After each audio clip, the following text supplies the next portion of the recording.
All the pretty girls stand up. All the pretty boys stand up. Pretty boys in the building. Sway. This right here is my sway. Sway. All the girls are on me. Damn. Everybody pay attention. This right here is my pretty boy sway. Sway. Sway. Sway. Girls on my way. When I'm pretty sway. Girl, screw my name. When I'm pretty sway. Pretty boy sway. Pretty boy sway. Sway. Sway. Girl, when I'm pretty boy sway. Girl, screw my name. When I'm pretty boy sway. Soldier. Get out the way. Pretty boy coming through.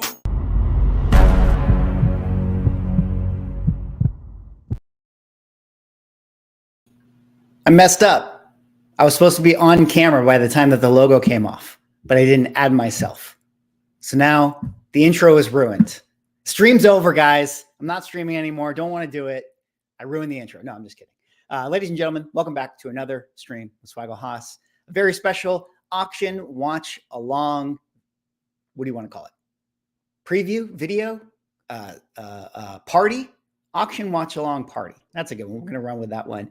Of course, we have the Platinum Heritage Auction going on right now. Some of the biggest books I think that we've seen in a long time. You know, I think as far as the platinum auctions are concerned, this is definitely one of the biggest that we've seen in the last handful of years or so, certainly bigger than the last two. And so it is really exciting to see what some of these books go for today, especially the ASM 1 and a CGC 9.8, only one of two copies total out there in the entire world. So it's going to be very, very interesting. You know, maybe I have to take a second mortgage on my house to make some bids here today. So it's going to be very, very exciting to kind of just watch along. I've done a little bit of my homework. You know, I kind of know generally what I think some of the prices should go for. It'll be interesting to see if, you know, are we team Moon Boys today or are we team Bear Bros? You know, we're kicking off the 2024 comic book year. Are we going to have record prices? I mean, with some of these ones, we absolutely are going to have record prices. With others, there's some very, very interesting books that not only are they huge books up for sale, but they're huge books up for sale that actually sold not too long ago. The very, very same copies that sold not too long ago. You got to wonder, are there going to be some haircuts going out? I mean, I got a haircut. Look at my hair, guys. I got a haircut. You know, some of these books might be getting haircuts here today as well. So in this stream, we're going to take through, we're going to take a look at some of the books, watch it along. It should be a lot of fun. The auction technically has started, although let me just do a little refresher here on my background. Technically has started, but we are in the, you know, original art section for a little bit of time. So we're going to, you know, not quite go there yet. Though I am going to set this up for myself. And all right. A little bit of background setup. Sorry, just getting my coffee in, you know. But before we hop over to the auction, let's take a look at the chat. Say what's up to everybody hanging out here today. Thank you guys so much for joining me this morning. Where else would I rather be? You know what I mean? Where else would I rather be than watching books that I cannot afford? Dav here in the chat says, will be interesting to watch what happens with Heritage. They have huge steel balls by declaring we are good in regards to if they hold any possible compromise slabs, trust burning up everywhere. You know, it's an interesting comment, Dave. You know, the question that people have been wondering is like, is the CGC situation going to affect, you know, everything that's going on with, you know, the values of these comics and things like that? I mean, maybe a little bit for certain books, you know, like a Hulk 181 and a 9.8. You know, if you're somebody out there was thinking on bidding on that today, maybe you are a little bit more cautious. But some of these other ones, you know, the Golden Age books and things like that, I don't think anyone in that department is really going to care all that much. And the other thing about, you know, buying from Heritage is, you know, they have, I think, a pretty good not to make fun of it, pretty good guarantee as far as like what they buy. Like if you buy something and it's faulty, like they'll take your money back. This is $1 billion company. Like they're fine. They're fine. Cosmic Trucker in the chat here says, this is going to be so awesome as I watch this auction make a mockery of my wallet. You and me both, Cosmic Trucker, you and me both. Scarecrow says, Swag is furiously scrounging up money to make a bid on that Spider-Man 1 in the 9.8. Absolutely, man. I mean, maybe I should list my house right now. Maybe I should take out a mortgage on it. I mean, depending on what it goes for, some people say that's going to go as high as $2 million. I'm more in the $1 million camp. And I think last time I checked, it was sitting at 500K. So it's certainly going to be the record price for that book that is ever sold. But there's some interesting things about it. There's some interesting things to talk about, which when we get there, we'll talk about it later on in the stream. Princess Cheese says, Swag, do you think they hold the big auctions during stock market hours on purpose? It's a good question. It's a good question. And I was thinking of making a video about this, guys. I know that as soon as I say this, you guys are going to go, boo. But if you guys know, if you know, we just got the spot ETF for Bitcoin. Crypto is pumping right now. Like the crypto market is going bananas. And there's probably a lot of people buying, those crypto stocks right now. And you got to wonder if some of that money eventually is going to make its way into comic books. That's what I'm very interested about. I think that there are a lot of crypto millionaires that bought a lot of collectibles. So now that crypto is back, now that crypto is pumping once again, that might make its way into comic books. It really, really might. It's hard to prove that, but it absolutely could. Let's see. The sweet dual set sounds of Soulja Boy telling us the auction is nigh. Yes, sir. We got Nowhere Bound in the chat. What's going on? Good to see you. We got Mon Comics in the chat. You and me both Nowhere Bound. Okay, you guys just talking together. We got Mark Love in the chat. We got Pre-Code Thing in the chat. Let's see if there's anyone else. We got Comic Ozzy in the chat. Afternoon Swag, going to be a wild auction. It is going to be wild. It's going to be a lot of good stuff going up for sale. A lot of interesting things to talk about. We'll see. We'll see what happens. We'll see what happens. Let me just see, just so I can say hello to everyone else here. GT Key, what's going on, man? We got Frosh in the chat. What's going on, Frosh? Good to see you, buddy. Thank you all so much again for joining me in the chat here today. Again, right now, if you guys don't know, they're doing their original art stuff.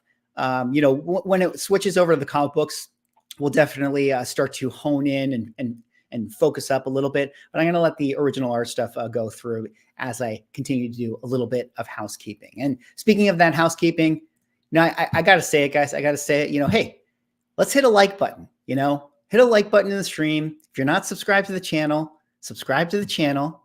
Got memberships here, things like that. If you want to support, I would really, really appreciate that. Definitely helps me grow the channel, helps me get the stream out there, get the videos out there, gets the YouTube, bigger audience, things like that. So I would really appreciate it. But maybe most importantly, if you guys really want to support, go give Sanity issues 2 and 3 pre-launch page a follow. Go follow the pre-launch page. Happy to announce that I finally got my Kickstarter for round 2 starting to get set up. Really excited about this. Got some amazing key art here from Ivan Tao. So really, really excited to show you guys all the stuff that has been cooking. We got 106 current followers on the pre-launch page. Give it a follow if you haven't. Do me that favor. Best way to support me. Now, the other thing that I just want to throw out again, as we do a little bit of housekeeping, I have a 20K giveaway going on right now.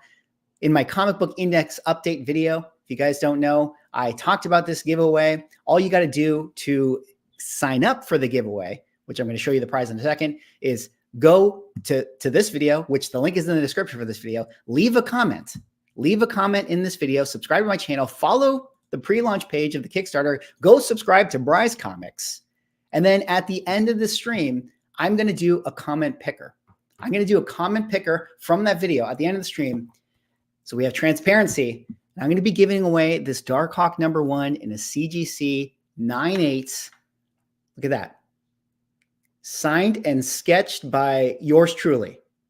Signed and sketched by me, Mickey Finnegan, aka Swagglehouse. Darkhawk to the moon with the rocket ship and the moon right there.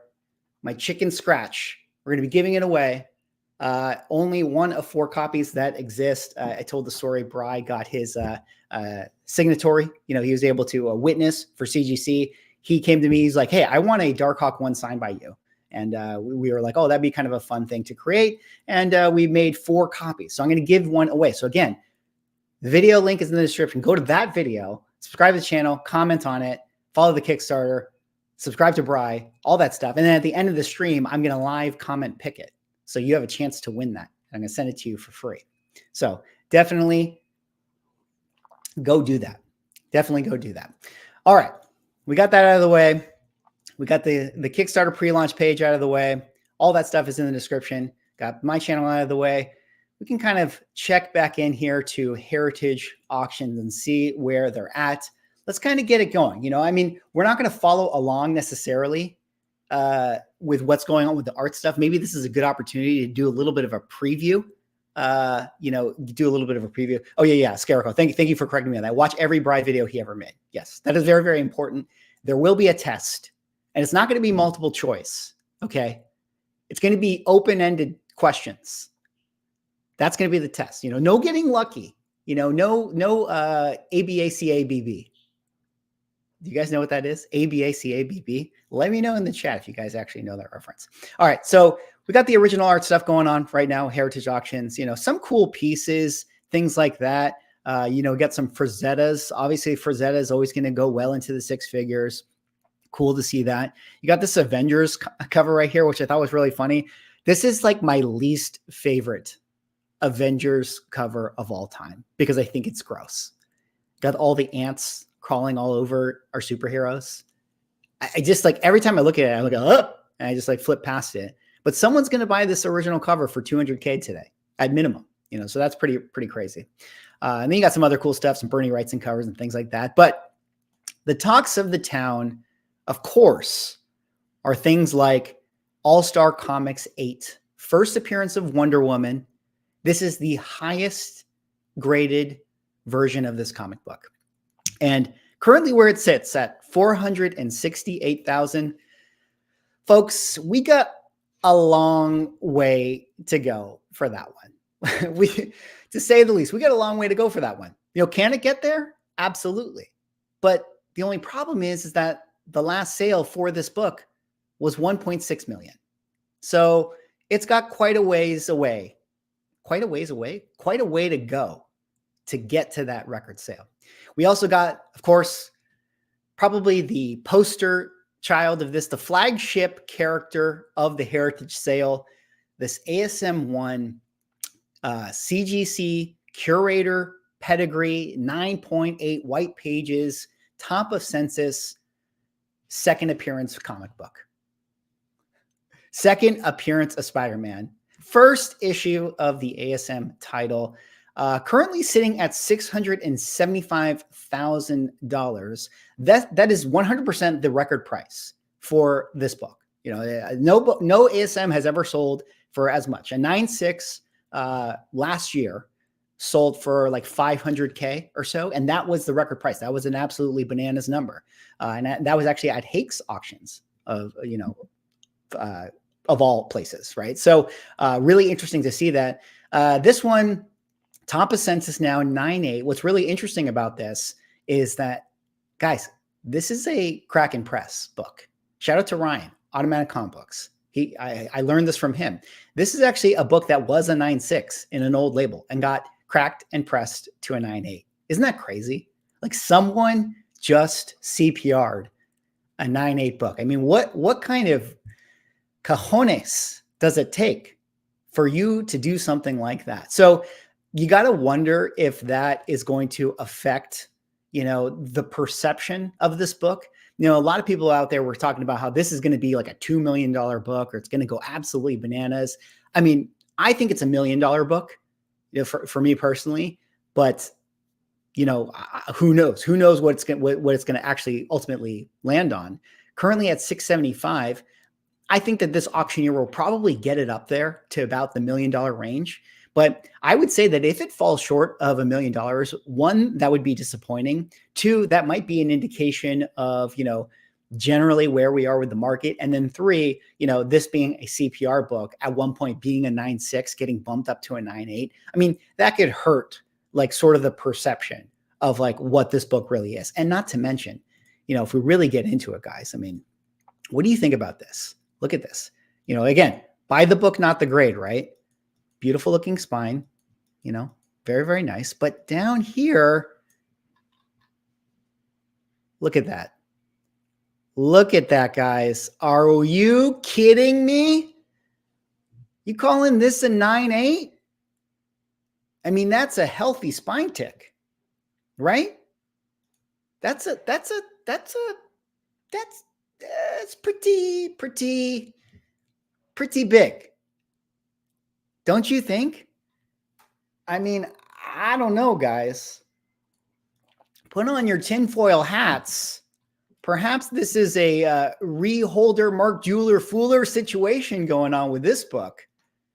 You calling that a 9.6? I don't know, man. I don't know. So with all that being said, I still think that this is $1 million book, but you got to wonder, right? You got to wonder, when you're at that level and you're, really looking at these books, it's, that might take a few buyers off the table. I mean, it's already a book that like, you got that amount of money, like, maybe you want to go for an AF-15 instead. You know what I mean? So that's tough. That's a tough one.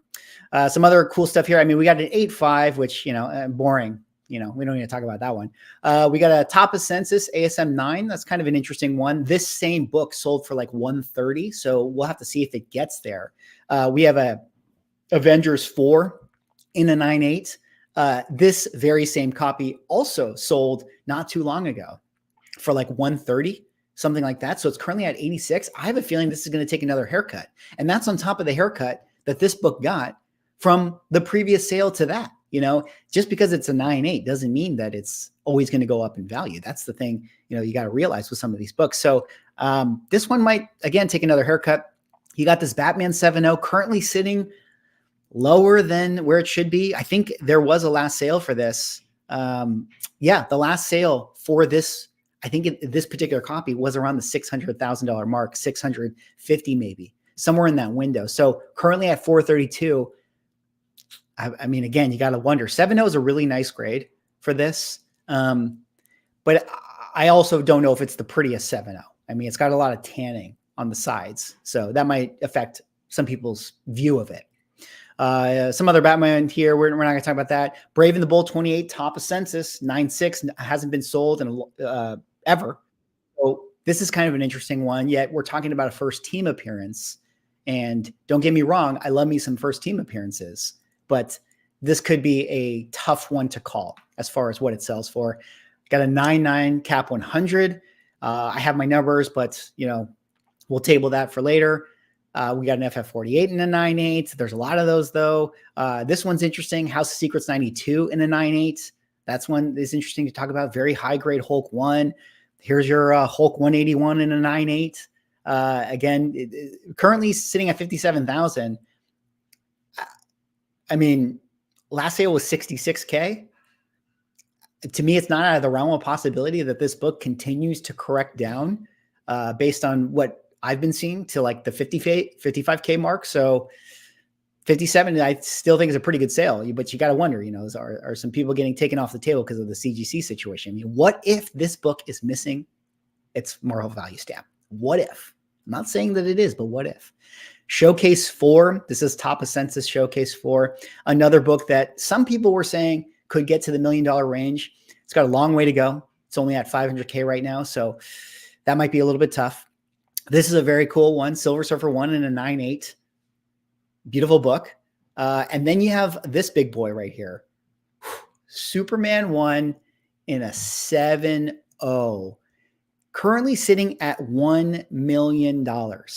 Now, again, the only problem with this one is, guys, this book sold in 2021. This exact same book sold for $2.6 million. It's currently at 1 million. It's got to get to 2.6, guys. Oh my God. Oh my God. And then we got TMNT #1. And then this one, the all story 1912, first appearance of Tarzan, Pulp, the Grail of Grail pulps, the ultimate pulp, the highest copy of this census, first Tarzan. This one is currently sitting at 93,000. This is absolutely going to set a record. Again, I made my predictions about pulps earlier this year in my predictions for 2024 video. Pulps are going to be huge. At some point, we're going to get pulp grading coming out there, or coming out later this year. At least that's the what people are saying. So this one is interesting to see, and this might be the pace car. You know what I mean? Like, let's say that this gets into the six-figure range, $100,000 sale, like that headline, Pulp hits six figures, that could very easily start the pulp craze. So this is the current first session, a lot of huge books to discuss. And then later on, depending on how long I stream, I'll probably go for a little while. Definitely going to dip my toes into the next session after this, where we have some other really, really awesome books, Chamber of Chills, Crime 22, and things like that. So I'll definitely cover those ones. But this is obviously the first big session going on. But we still have a little bit of time. I mean, we got this Frank Frazetta, original art piece, at 200K. Original art stuff. But, until we get to the comic book side of things, let me check in with the chat, see what you guys are saying. See what you guys are saying right here. 007 says, pulpiest of pulps. David Clark, Pulp Fiction. Highland Low Roller. Those comics have been bought and sold 1,000 times in an endless loop. You would make more money by buying a pony or two and charging for pony rides. I mean, for some comics, yeah, like, not all comics are good investments. You know what I mean? Some comics literally stay the same price for decades. That's a terrible investment. You know what I mean? Like, you get literally zero returns plus the rate of inflation going up. So, but again, not all comic books are for investments. Sometimes you just want to have something to enjoy. And at the very least, you get to sell it one day and recoup some of that money. Plus you got the enjoyment. I mean, can you really put a price on enjoyment? Superman then resold at Golden's for 1.6. Oh, I was unaware of that sale, Mark. So we went from 2.6 to 1.6, and now we're at 1. So can they even get to 1.6? This is the best kind of auction. I don't have to worry about temptation. I simply can't afford anything. Hey, you and me both. This type of auction is crazy. Cosmic Trucker says, I bought my first pulp a few months ago just for giggles. I swear that thing was written on papyrus. I tried opening it and the spirit of Ramses was trying to escape. Crunchy pages. Yeah. The pulps are, comics are already old, but we're talking like 1910s, 20s, and 30s, the original stuff. Like, right. That laid the foundation for all the comic books and things like that. And, even with my own comic book that I'm writing, Sanity, which again, follow the pre-launch page, I'm taking it back to pulps. I'm so inspired by those types of stories, in that, and because those were the original, like, pulp adventures, but it's interesting. There's a lot of stuff to unpack with the pulps, a lot of stuff to talk about, pages, trimming, resto, all of that stuff is going to be kind of waved away. They're going to give them blue labels and things like that because it's just been a part of that community for a lot of time. But I'm going to do a video about pulps later on. Let's see here. Hey, Neo in the house. He says, what CGC swap books are selling today? All of them. You can't trust anything, Neo. But the question is, do you really want to know? Just take your blue label, pat you on the head, say, there you go, enjoy your collectible and move on. And never look at it again. Never open it. Never look at it. Just smile and be proud that you own it. That's the only way to go. That's the only way to be with this stuff. All right, let's take a look here. I'm curious what you guys thought about the ASM1. We got Como in the house. Como Comics, what's going on, man? Shout out to Como. Let me see. Kamikaze, thank you. I appreciate that. 130 in the chat. Smash that like button, guys. Let's smash that like button, okay? Let's get people in this room to peer pressure me to buy the ASM1. Oh, is this in the ASM? So Swag trying to kill that book and send buyers scurrying. Yes, send all the buyers scurrying while I secretly bid on that book. Let me see here. Two Shoes says, speaking of by the book, Action 252-92 looks pretty crappy for that grade, in my opinion. Seems like a bad print. Superman and Supergirl's legs look like the colors rubbed off. Notes look right though. All right, let's take a look at it. Let's put on our tinfoil hats, guys. You know what I mean? Let's put on our tinfoil hats a little bit. All right, Action 252, obviously first appearance of Supergirl. Do we think this is a 9.2, guys? Do we think it's a 9.2? Decent amount of spine ticks. Decent amount of, ooh, that's a big one. That's a big one. There's another one. I mean, in fairness, I've seen 9.2s that have that type of spine before. Like, I don't think that that's out of the realm of possibility to have a bunch of spine ticks like that and get a 9.2. What did you say? That you said, seems like a bad print. Their legs look like the colors rubbed off. Yeah, I mean, but if that came off the printer like this with all that kind of rub, it shouldn't hurt the grade. At least that's how CGC does it. Whatever comes off, the manufacturing is allowable as far as defects are concerned. So I don't know. I think a 9.2 is okay with this, in my opinion. Now, if this were a modern book, maybe you would get a 9.0. So this might get a little bit of a vintage bump because, it's 1959. We're talking early Silver Age. But yeah, I think a 9.2 is okay with that one. But who knows? Who knows? Joffrey says, there is no way that comic is a 9.8. How is it possible? It looks too good for it. Yeah, I mean, that spine tick is pretty brutal, to be honest. Noah Brown says, I would have gotten a 9.4 with it. Yeah. Knowing my luck, I would have gotten a 9.4. Actually, I got a couple 9.8s. So, I can't complain. Is it me or is the color not great? Is the color not great on the ASM one? Let's take a look here. What do you guys think? Is the color not great? I do think that.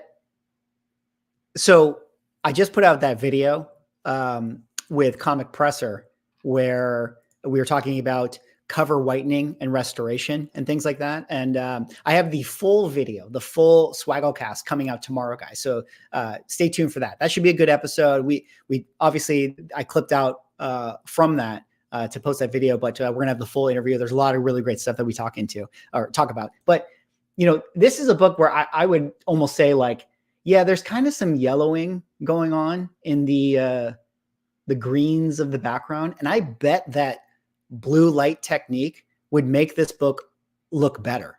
Like 100%, it would make the colors pop. I wouldn't say that this book doesn't have nice colors. I just would say that this book has average colors. Sometimes you do see the reds of this Spider-Man like super saturated, right? And same with Spider-Man himself, super saturated. In fact, let's actually take a look. Yeah, okay, so check this out. Here's the 9.8, guys. Colors are what it is. And then we go to the 8.5. Look at the colors on this one. Look at how much more red this is. I mean, it's not even a question, right? Like, Spider-Man on the 8.5 is way more red than Spider-Man on the 9.8. So again, this is a situation where this is where the adage comes from, right? Buy the book, not the grade. But at the same time, someone is going to buy this book for $1 million and someone is going to only pay $55,000 for this one because this one says 8.5. That's the truth. That's the reality. You know what I mean? That's what it is. It is what it is, Buy the number, not the book. And then sell the book at that number to go to the moon. Why did this book get an 8.5? I mean, maybe a little rub here. Scratches here. A little bit of there. Down here somewhere. A little marble chip there. A little bit of this there. A little bit of that there. It's a nice 8.5. I mean, there could be something else on it, you know, that you can't see in the label, but you can see obviously right there, there's some piece out, you know, at the top right there. So a really nice 8.5. It is a really nice 8.5. But again, colors be damned. We going to the moon with this one, boys. Look at that gold label. The gold label gets it. The gold label gets it done. I mean, look, it says pedigree. It says pedigree. Right? I mean, the fact that it has a gold label right there and it says pedigree surely is worth another $700K. Surely. All right, let's check in. What's going on here with our art? How many art pieces do we have left? God, we have 7 art pieces left. We got an ASM 87 cover. That's pretty cool, right? Top 100 ASM. You can get a cover out of it, currently at 108. It's so funny. Like this book, this cover is sitting at 192. I mean, George Perez versus John Romita. I mean, which one would you guys rather have? Would you pay twice as much for this cover as this one? I wouldn't. Then again, I'm not buying either. So what do I know? All right, let's see here. Let's see. The 8.5 looks better, says Brandon. Easy CPR candidate, Ian says. It looks miswrapped, pretty big too. Just looking at the front. Are we guys? Are we tanking this book right now? Like, is anyone in the chat actually going to buy this book? Like, I don't mean to make you feel bad about your purchase. You know, we can swap over, guys. You know, currently see my little guy underneath me with the buy. We can go to sell mode. Should we be sell mode or should we be buy mode? You know, you guys let me know. Let's see. Neo says, or swap the book and sell it. Wait, I'm sure you said something else. Yeah, you don't want to know. Nobody wants to know. Oh yeah, here. The worst part of all the CGC nonsense is now everyone hyper analyzes everything. Everyone has tinfoil hats on. Yeah, but is it the worst part or is that good? You know, I think it's one of those things where it's like, hey, we should have always been doing that, right? I mean, that's why the adage exists: buy the book, not the grade. Like, always look at the book. Always look at the book. Always look at the book. But the problem is we got in the mode of buying from claim sales. And let's be honest, in all claim sales, like, yeah, they're going to show you the book, but you guys know what it is. It's going to be grainy footage. You know, someone's internet's going to be lagging and you're never really going to be able to look at all the cert numbers and all that stuff. It's really hard to see, you know, all the nuance of books. You just have to trust that whatever you're getting is a decent presenting copy of it. Hector says, are heritage auctions always at the same site? It would be cool if they traveled so I can get some lots in person. As far as I understand, Hector, it is always at the same site. I actually went to heritage auctions this last year and I walked into their auction room. You know, it's a room that, you know, if you're in Dallas, you can go live and you can bid in person, you know, if you are so inclined to do that, and you can have one of those little, like, you know, paddles and put up your number and things like that. My understanding is that it's always at the same place. Como says, the reds are what makes it seem a little dull. They don't have that deep pop. Yeah, that's the other thing too. Again, I mean, it's going to be tough. I still think this book is hitting 1 million, but the people that were like, oh, it's going 2 million moon. I don't know, man. I don't know about that. Reef Sea Forever says, is there a Darkhawk pulp? If there was, I'm buying it. That's for sure. Let's see here. CGC is shady. We got Illuminati Comics in the house. What's going on, man? Now, fun question for you. Do you know why the guy sold his collection Curator pedigrees? I actually don't. I don't know the history of Curator pedigrees. I certainly know some of the stories of some of the pedigrees, but Curator is not one that I'm familiar with. If you got info on that, let me know. Niobe Comics in the house. Niobe was cooking. Yes, you were, sir.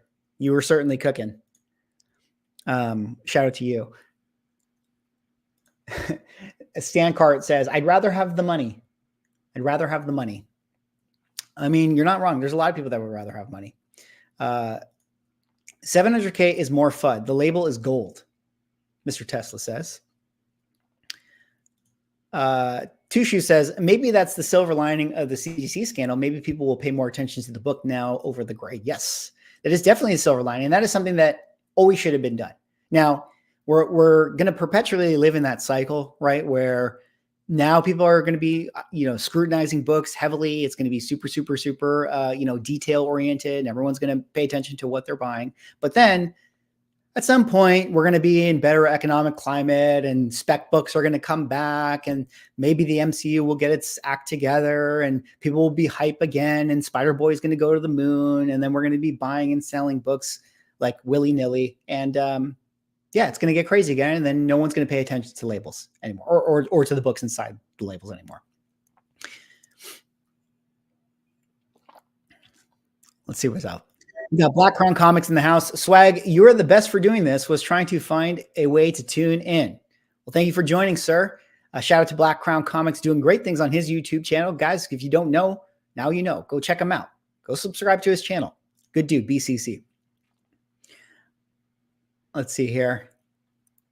We got Bronzeville in the house. Good to see you, man. If you have the ability to spend $1 million on a comic book, I don't think you've been saving up your pennies to get this book.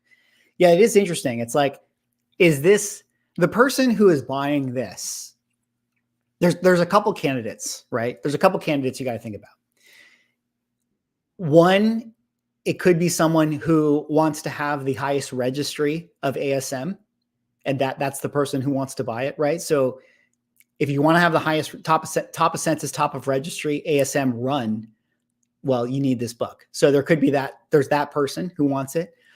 There's the person who loves Spider-Man, and this is their flex. Maybe Eminem wants to buy this one and put it next to his 9.6 AF-15. Again, that's speculation, but everybody thinks that Eminem is the one that bought the 9.6 AF-15. So maybe he needs an ASM one to go alongside of it.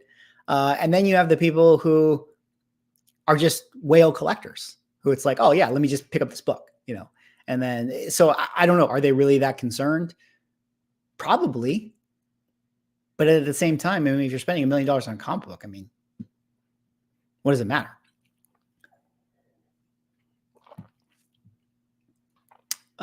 Neo says, you think right now it might have swung too far as like people scrutinizing CGC books. Again, I've said it before in my personal opinion, it's not going to stop me from buying CGC books. That said, I would hesitate to buy certain CGC books. I'm not somebody who really buys too much copper anyways, but I definitely wouldn't buy an X-Men 266 right now. I wouldn't buy a ASM 194 or an ASM 300 personally. I probably wouldn't buy a Hulk 181, at least not without being very, very detail oriented over it. And frankly, a lot of those books, I'd rather get them raw anyways. I'd rather find them in the wild and in person and make it more fun than buy the book straight up. So I don't know. We'll see. Frost says, George Perez cover for 260K. Yeah, let's take a look, guys, here. 288. This cover right here, 288K. Is this the biggest sale? I think it might have been. Yeah, so far. Of all the original art pages, this is the highest price right now, 288K. What do you guys think about that? Avengers 161? I don't know. I said it before. I said it at the beginning. I just, it creeps me out, this cover. I wouldn't, it's not for me. All right, we got the Romita book right now. 216, or cover, I should say. 216, it's definitely getting there. It's going up. I have a curator book I bought several years ago, A Tales of Suspense. Ah, cool. Very, very cool. We got Comic Tom in the house. What's going on, Comic Tom? Yo, congrats on all those 9.8 Mark Jewelers. You just got crazy lucky. Yeah. Guys, I've gone all in on Mark Jewelers. In the wake of everything going on, now's the time to buy the Mark Jewelers. Now's the time to buy. Everyone is not feeling them. So now I'm swooping them all up.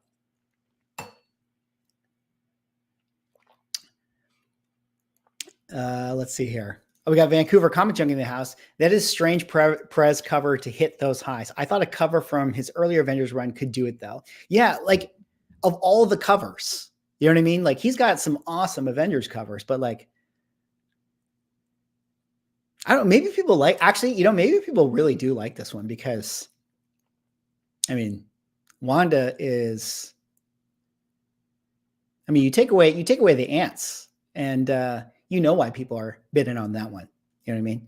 You throw some ropes around her ankles, and that's a Moon Boy cover if I've ever seen one. You know what I mean? Romita selling for 100K less is surprising. Yeah, it is. It is very, very strange, to be honest. But you know, frankly, I wouldn't necessarily call this greatest Romita ASM cover either, right? Like it's a pretty cool cover, but like, is it his best? No. Is it the key? I mean, frankly, ASM 87 is a book that like, I literally forget this book exists for the most part. Let's see here. So a couple more covers coming up. We got the Barry Windsor Smith page right here. And then we got the Bernie Wrightson Chamber of Darkness cover. What do you guys think about these Marvel horrors? You know, everyone's talking about the bronze or DC bronze horror, you know, and those books are certainly popping off. And admittedly, I will say that those covers and that trade dress looks way better than Marvel bronze horror.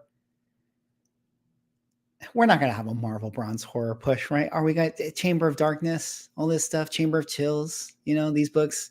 No, right? Every time I look at them, I'm just like, I try so hard to find a cover that looks awesome, and I still can't find it. No offense to all you Marvel bronze or horror out there. Southern Comic Geek, yes. Those ones are going to the moon. 100%. 100%. All right, here we go, guys. We're coming up. We're coming up on comic books here. Now, again, really quick, before we get there, remember, guys, go into the description, go to that video, make a comment in that video, because I'm going to do a comic picker to give this away at the end of the stream. Signed and sketched by me right there. So don't forget to do that. And then follow the pre-launch page for the Kickstarter. All right. Now the work begins. Let's see here. Marvel horror doesn't have the grit. Yeah, it doesn't quite have the grit. That's for sure. Bernie did some killer Marvel bronze horror work too, but that Chamber of Darkness is a lesser work for sure. Yeah, I get you. I mean, Bernie Wrightson obviously always does awesome work. But yeah, the Marvel horror is more like Meville horror, mid-vel horror. That's what the kids say, right? Mid AF. All right, guys. Once we wrap this up, we're moving on to comic books here. We got the Action 252. Let's talk a little bit about the All-Star Comics number 8. And let's do this right here. All-Star 8. There's a couple things I wanted to talk about with this one, because we got to be prepared. We must be prepared. So All-Star 8, first appearance of Wonder Woman. You guys know what it is. Now, this is the top of census book. Here you see the 9.4. One copy. 2 sales have occurred. Last sale back in June of 2022. Here it is. June of 2022. 9.4 off-white to white. This is the same book. Same book right here. And again, what number are we seeing? $1.6 million. 1.6 million. Currently, this book is sitting at $468,000. Now, the All-Star situation, the problem with the Wonder Woman books is that these ones, even for Golden Age, got heavily speculated. Like you go back, like later on in the auction, there's like a 5, kind of some mid-range versions of this book. But let me show you guys the 5.0. This is so interesting. Like all the way back in 2016 and 2017, you had some record sales for the $67,000 at a 5.0 for this book. You know, right when the Wonder Woman movie was like coming out and things like that. But since then, what do you see? 67, 54, 52, 45, 39, and then a recent 50. And then I don't know if this is a real number. This to me feels like a go collect, not right number, but it could be right. I don't know. If it jumped up to 93, that's pretty impressive that somebody bought it at 93. But again, a lot of volatility with this book because of the Wonder Woman movie. So here we have this 1.6. I mean, there's a long way to go. There's a long way to go for that. Now, since we're talking about, some of these two books, because these are going to be the two ones to focus on, and we'll talk about the Action 252 in a second, and we'll see kind of where that settles. Although I didn't do the research and I don't know what it's supposed to sell for. But again, the ASM 1, 9.6 went for 520. That was the last version of this that sold, white pages. Now, here is the 9.6 that, wait, let me see if I can find it here. Where was it? Is this the one? Yeah, here it is. Curator Pedigree, 9.6. So this book sold for $262 back in 2016. This is the Curator Pedigree. Now, I could be wrong. Maybe there's two copies from the Curator Pedigree, but I'm pretty certain this is the same book. If you compare them, you can see the little spine tick down there. So this one got CPR'd, got cracked and pressed, and it created the book that we have here. So does that affect the perception of this book? Is it the same book? Am I wrong here? I think it is the same book. Like, look at the wrap. Kind of the same, right? But the colors are a little bit different, but it could be the photo. But either way, that's the question I asked. Does it affect the perceived kind of like elite air about it, that at one point it was a 9.6? I don't know. All right, we got the 252 going on.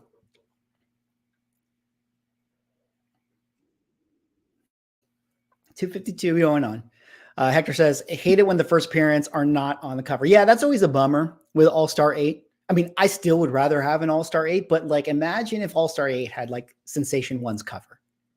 You know what I mean? Like, if Sensation 1 was the actual first appearance of Wonder Woman, my God, imagine what that book would sell for.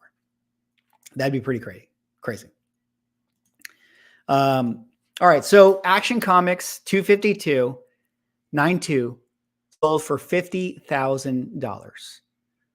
Now let's just take a look. Take a look and see. I didn't have this one priced out, unfortunately. So let me see. So that is the top of census. Last sale, $45,000 back in 2015. So there you go. Selling for a little bit more than the previous sale, which you would expect that it should do that, going up for $50,000. So over the course of your 8-year investment, you made $5,000, which is a pretty bad return, if we're being honest. All right, here we go, guys. All-Star number 8, 9.4. Can you guys hear this?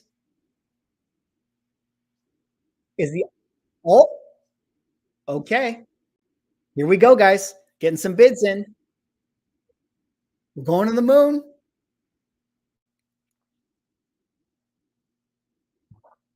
Okay, so you can't really hear it. Yeah, it's fine. I mean, you know what it is, guys. He's going 850, whatever. We don't need to actually listen to it.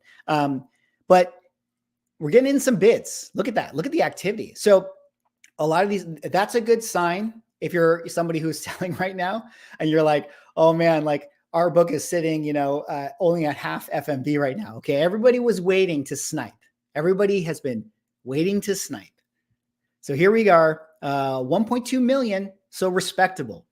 Again, remember the record price for this was 1.6.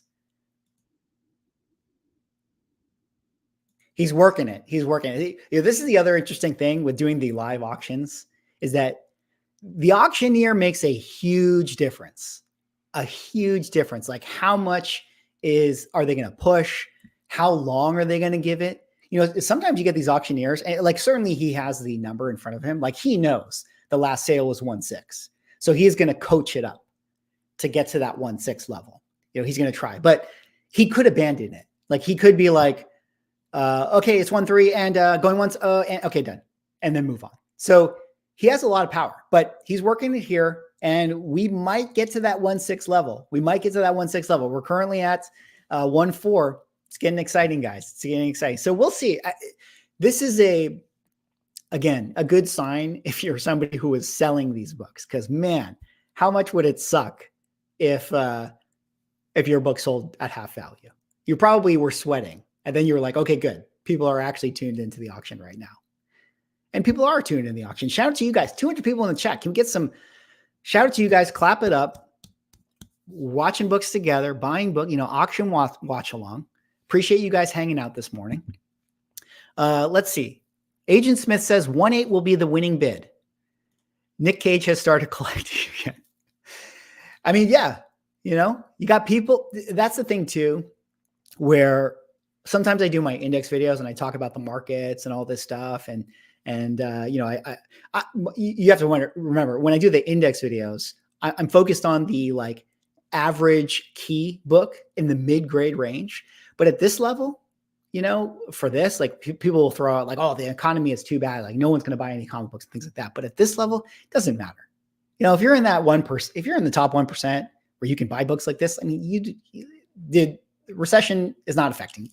Okay. If you got 1.5 to spend on first Wonder Woman, you ain't sweating. You ain't sweating. All it takes is 2 people. That's the other thing too. All it takes is 2 people, guys, to want to bid on this book. And then there you go. You get up to 1.5. So here we go. I mean, we're close.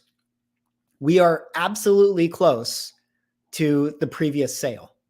Now, the previous sale was in 2021. So it was during the boom. So depends on where this closes. We've seen corrections from the boom, even on certain Golden Age comic books.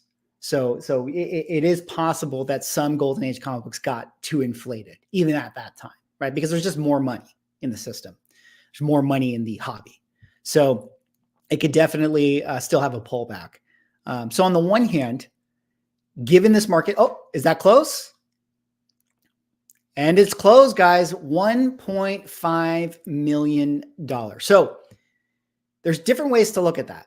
There's different ways to look at that sale. On the one hand, you could say, well, having this book for 3 years where you had it for 1.6 and then you had to sell it for 1.5, $100,000 less, not to mention all the fees and taxes and all the things that you lost on those margins. It was kind of a terrible thing for you to own. That's the hard truth. But on the flip side of that, you could say, given what 2021 comic boom was, given the current economy that we're in, given the state of the comic market, the fact that you got 1.5, you might be thanking, the comic book gods at that level that you own, that you got 1.5. So it really comes down to your perception and how you think, what was good, what was not, all that sort of stuff. All right, here we are, guys. ASM 1, curator pedigree. Obviously, the people who are buying this book do not care. They're going to the moon. We're already at the $1 million range. That was a certainty, in my opinion. There was no denying that book was going to get $1 million. I mean, I would have been shocked if it didn't get $1 million. So here's where it really gets interesting next. We're currently going up to 138 will be the next bid. You guys can see right there. And in case you don't know, buyer's premium is calculated into what the recorded sale will be. So even though the next bid is 115, when you get the buyer's premium, it actually goes to 138, and 138 will be what the book sold for.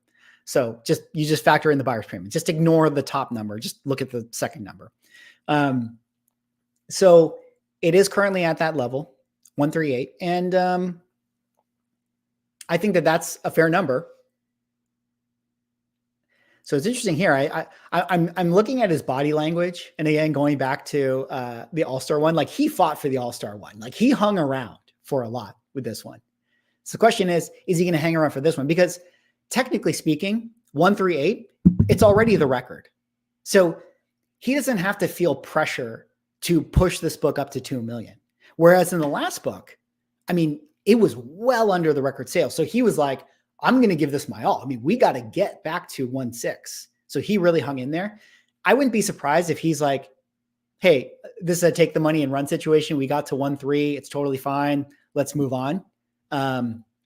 Because either way, as we know, the person who previously had this book bought it for 260 or 260 and then cracked and pressed and resubmitted, and they're going to walk away with 138 or 1.3. So there's no pressure for him to continue to push this book. Oh, we got another bid.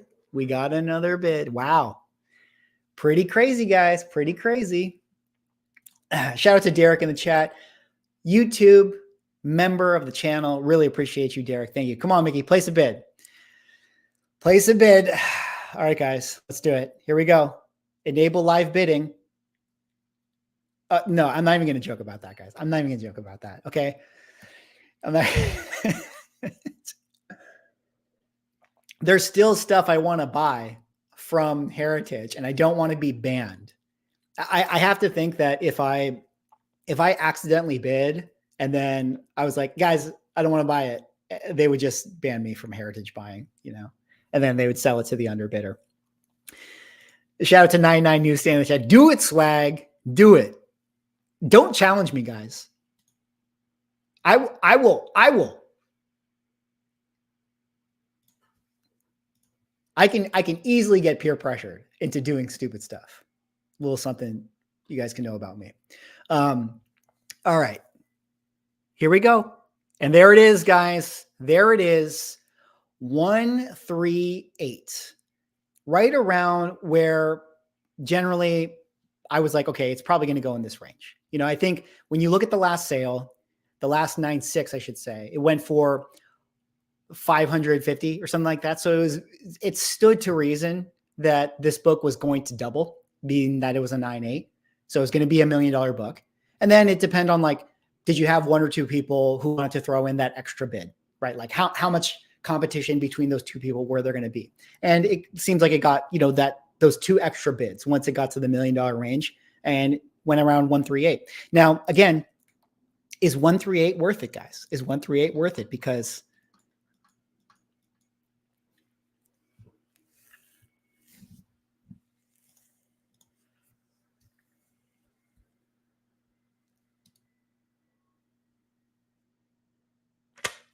I mean, I don't know, guys. I don't know. No. Do you really want to know, Neo? Do you really want to know? Put the book on your shelf. Put the book on your shelf. Just look at the number. It says 9.8, so therefore it's a 9.8. Don't ask questions. Don't ask questions, okay? Just stick to it. Just that's it, okay? It says 9.8. You can't challenge it, all right? If it's in the slab, it's in the slab. It's worth that, okay? It's worth that. It's worth that. All right, the 8.5 with better colors, as we've established in our chat here, went for 66,000. I don't know what the numbers are off the top of my head. I feel like that was probably a respectable number. Actually, let's find out, because I think that this is a good book to evaluate market corrections, you know, as far as, like, I'm sure an 8 or an 8.5 has sold somewhat recently. So here we go. An 8.0 sold for 52,000 earlier this year. And that had a correction from 66 and 67,000. So you guys can see. So I think an 8.5 selling for 66 is right.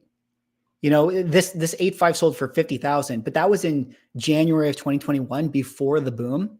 So the fact that this sold for 66, it's like, you know, like this grade skipped the inflation that we had from 2021 until now. And so going from 50 to 66 is kind of like perfect, right? Because we went from, in 2017, it was like 33, and then 2018, 48, and then 2020, still 46, and then now to 50, and now to 66. But like maybe in 2022, it should have been 55, and then like 2023, it should have been 60, and now it's 66. So it's kind of like, because it didn't have sales in that window time frame, like it didn't get affected. Okay, this is very interesting. So this book had been hovering around the $80,000 range, and this same exact copy sold for $130 not too long ago. So the question was this going to get back to that number? Now there's only two, I think, that exist in this grade. So seems like they're not going to lose money. I mean, well, they did lose money. You know, you did lose money because of all the fees and things like that. But at the same time, you maybe only lost 5 to 10% of your money, which is maybe what you wanted to do if you're somebody who wanted to sell it. All right, let me check in here with the chat. What are you guys saying here? Are these results all heritage auctions? Yes, this is specifically heritage auctions that is hosting the sale here. Let's see here. If the A15 was auctioned today, it wouldn't get 3.6 million. Yeah, that's a good question. It's a good question.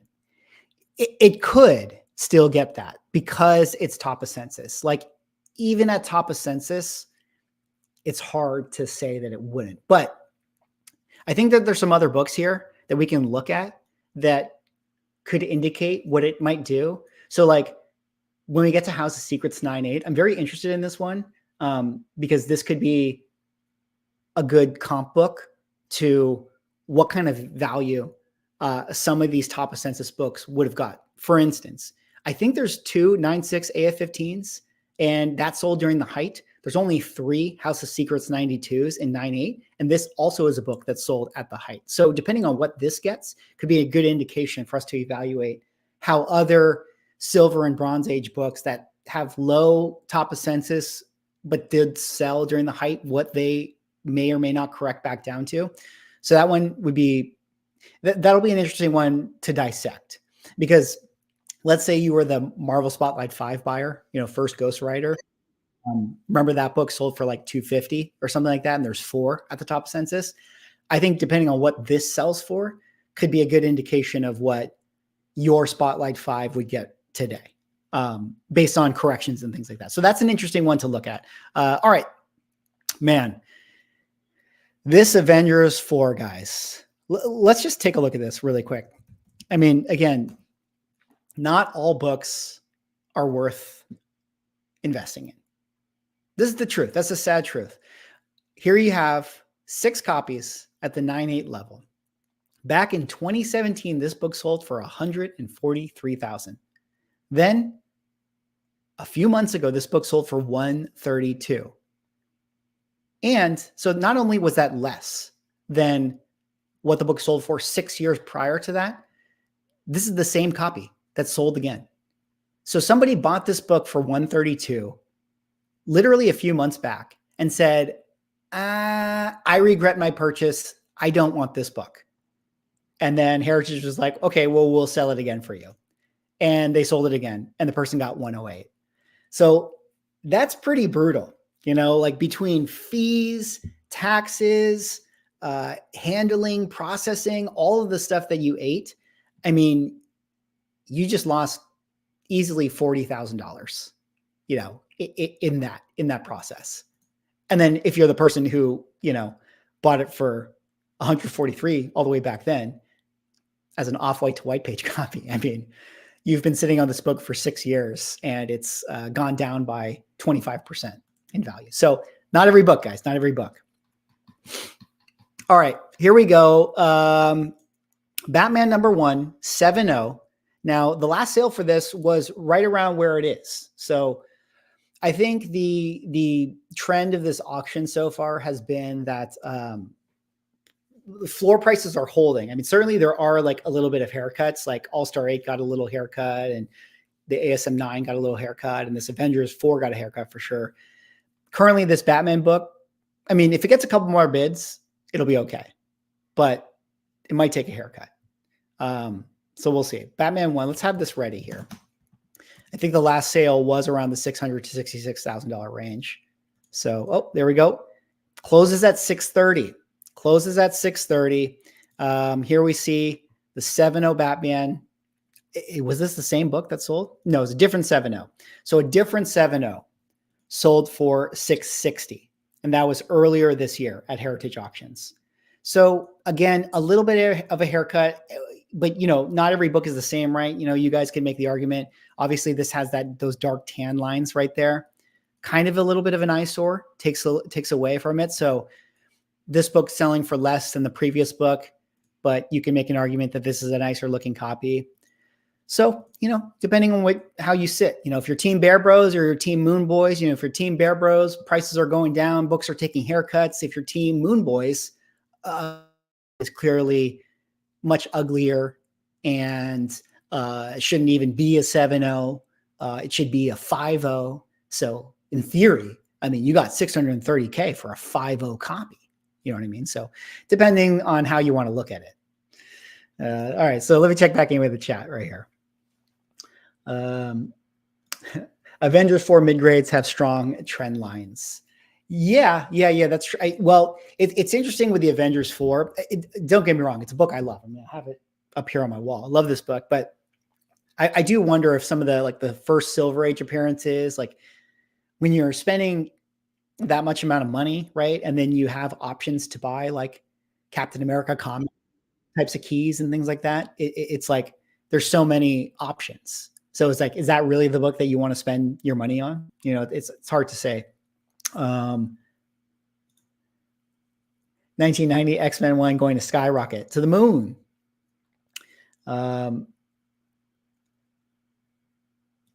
They actually got 90K max. Yeah, the rest was Heritage Premium. Yeah, again, like if you're consigning with them, they're going to take, I think Heritage takes anywhere from 15 to 25%. I'm sure that there's certain negotiations that happen. If you're going to sell your random McRandom book, then they're not interested in it, right? Like they're going to take 25%. But if you have a nice book like this that they can have in their platinum session, they want this book, it's good advertising for them.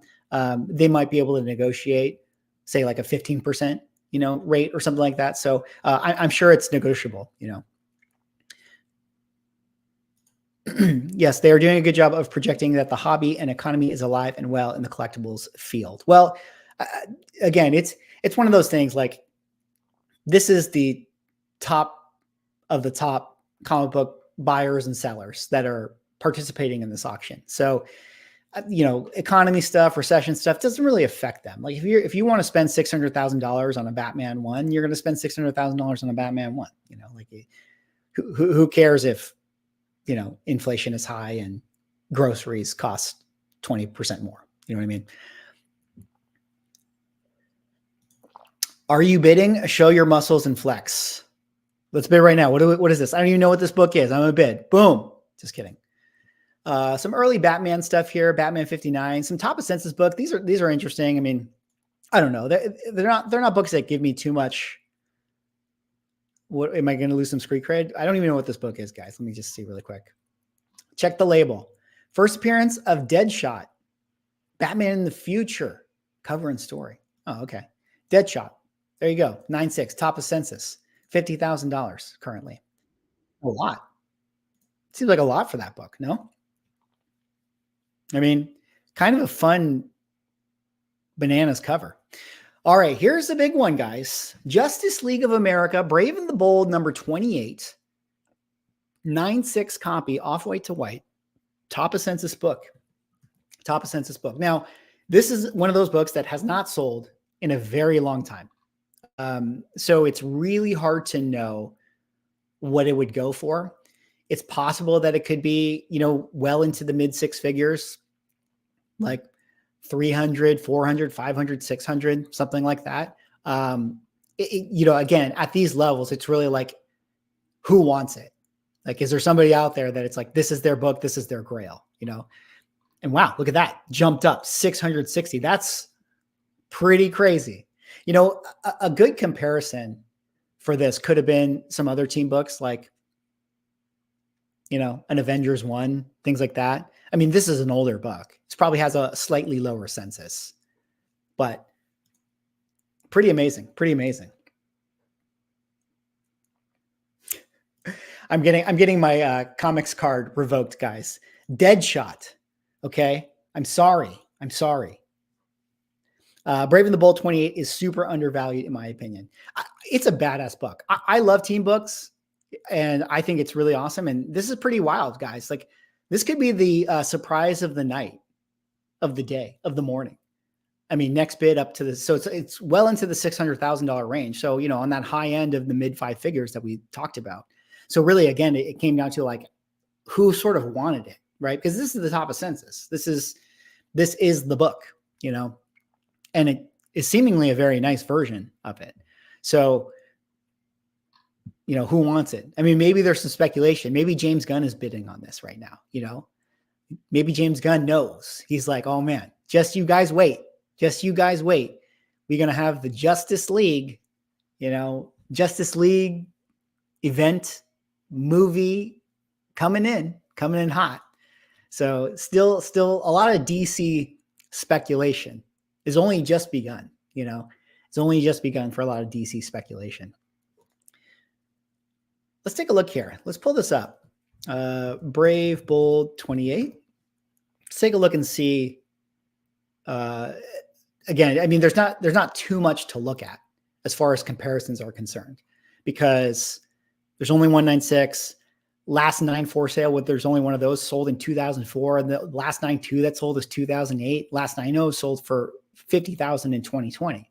So, you know, it's like here at the top of the census, like there hasn't been sales for this in a long, long time. So, shout out to Brave and the Bold collectors, because these guys got diamond hands. You know what I mean? None of this paper-handed stuff. You know, who are these people that constantly sell their Batman ones and Superman ones and things like that? Okay. Justice League, Brave and the Bold holders, they're collectors for life. You know, you can't get their books. You got to respect that. So, wow, he's working it here. You know, we are in the $700,000 range for this one. This is going to easily be all-time record sale, all-time record high for this book. And probably the biggest surprise so far. Certainly the biggest surprise, at least for me. Starro already done. You're right. Dead Spec. Starro is done. Don't sleep on Starro, though. He might come back. I mean, I know he got exploded into a million pieces, but you never know. You never know. If they want to bring Starro back, they could in fact do that. Oh my God, got another bid. Wow. Another quick bid. Okay, so you have 2 people. I love the psychology of bidding, right? Where there's the one type of psychology of bidding where it's like you let it go all the way down to like 0.1 seconds left, and then you bid. And then it's like the person who thought they were going to win, they're like, damn it, you know? And then that person can do a quick bid after that person and say, oh, you're going to try to snipe me? Just so you know, I'm here to play. You know, and so you quickly bid back. And then the person who tried to snipe is like, whoa, that bidder is serious. That bidder hit me back with the bid instantly, you know, counterpunched me. So a lot of mind games going on in the bidding wars right here. A lot of mind games. Shout out to Nando. What's going on, Nando? That was the old DCEU law. Everyone comes back. Yeah, dude. Everyone is still on the table, okay? Starro is still on the table. Starro could always come back. The big bad of the Justice League movie. I should bid 800K. You got this. Oh, here we go. Oh, I missed my chance. I was about to bid.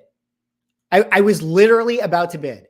No cap, guys. I was just about to bid, but you distracted me, Combat. You distracted me. We could have got more than 810K. Wow, what a number, guys. $810,000. That is impressive. DC alive and well, Marvel going to zero. Nobody cares about it. DC, on the other hand, to the moon. DC is definitely Moon Boys. Marvel is Bear Bros. Marvel is absolutely worthless. A couple spine ticks here. This is definitely a 9.6. Yeah, this is a hard 9.6. Ooh. Ugh.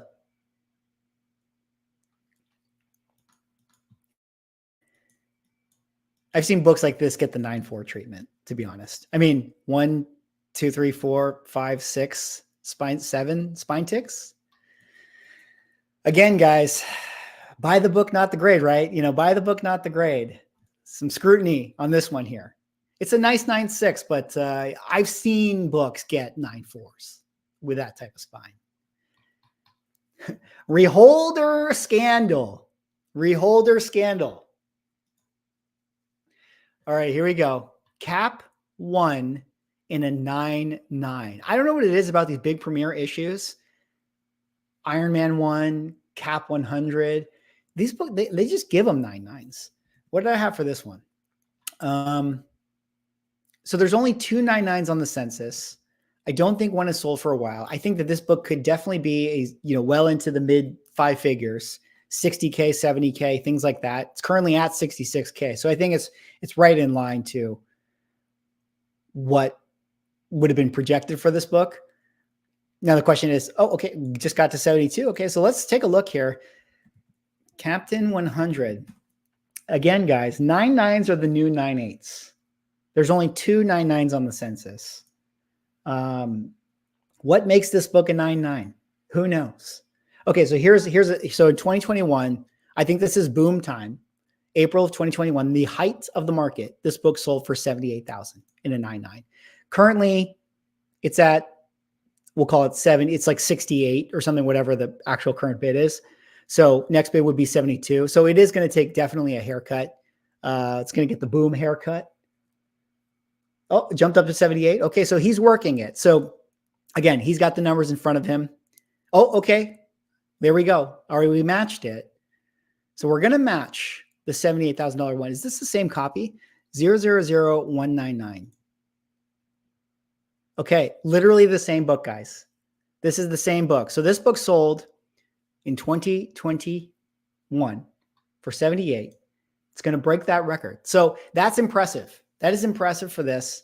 The fact that it was a 9.9, able to hold up in this market, which again, depending on if you're Moon Boy or Bear Bro, you would say that that's either a good thing or a bad.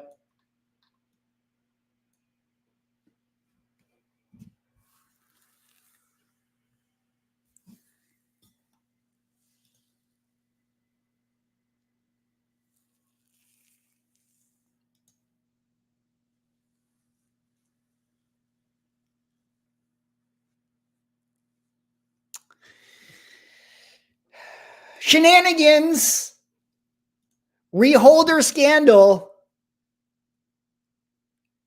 What is that? What is this? You mean to tell me you're going to get a 9.9? What is that? What is this color rub? What is this dirt?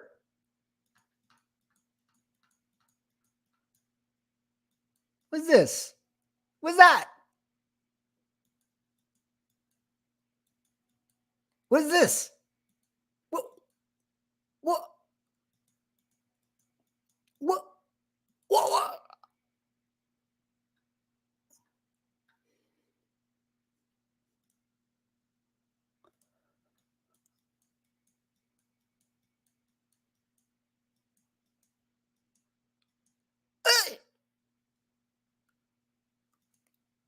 Oh.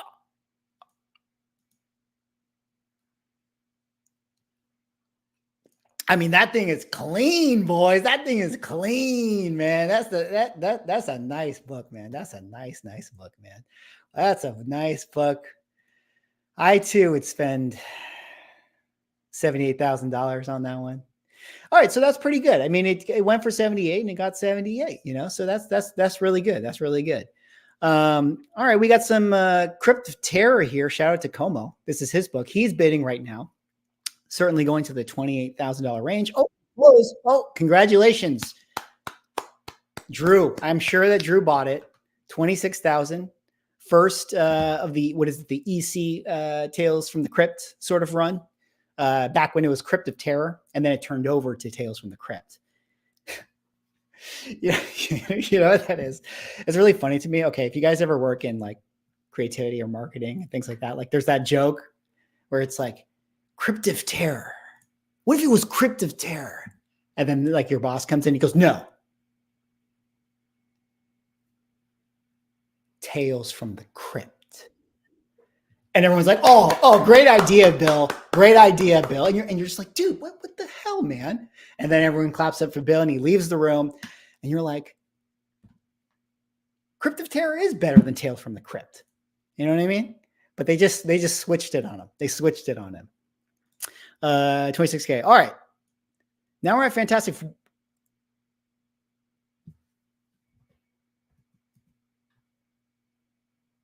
Wow. We're at 90K already? Wow. That's pretty crazy. All right. So this is a book. I don't know. If I was a buyer of this book, guys, I'd be concerned. You know what I mean? Like, I love this book, but like when you're talking, I got 6 figures to spend on a book. Like, is this the one? You know, top of senses. I mean, if Silver Surfer is your guy, he's your guy, right? Like, but there's 43 copies at 9.8. You know what I mean? There's 43 copies out there. Last couple sales, 93K, 81K earlier in 2023, 108 in 2021. This book is going to get nearly 100. That's impressive. Like, to me, when I look at this and it's like, okay, in 2018, it was 31. So like comic book boom jumped up, 5X to 108, 4X, and then had some pullbacks and some corrections and stuff. Like, I don't know, like, isn't this more like a 60, 70K book, based on the fact that there's 43 copies of them and it closed at 96? I mean, whoo, man. I mean, man, you know what I mean? Uh-oh. Oh, no. What do you mean look closely at the 48? Is there something? Don't tell me. Not like this. Not like this. Not again. Not like this. Not like this, guys. Not like this. What do you enhance? Guys. It's official, man. We're swapping over. We're swapping over to sell. What is this? What is that?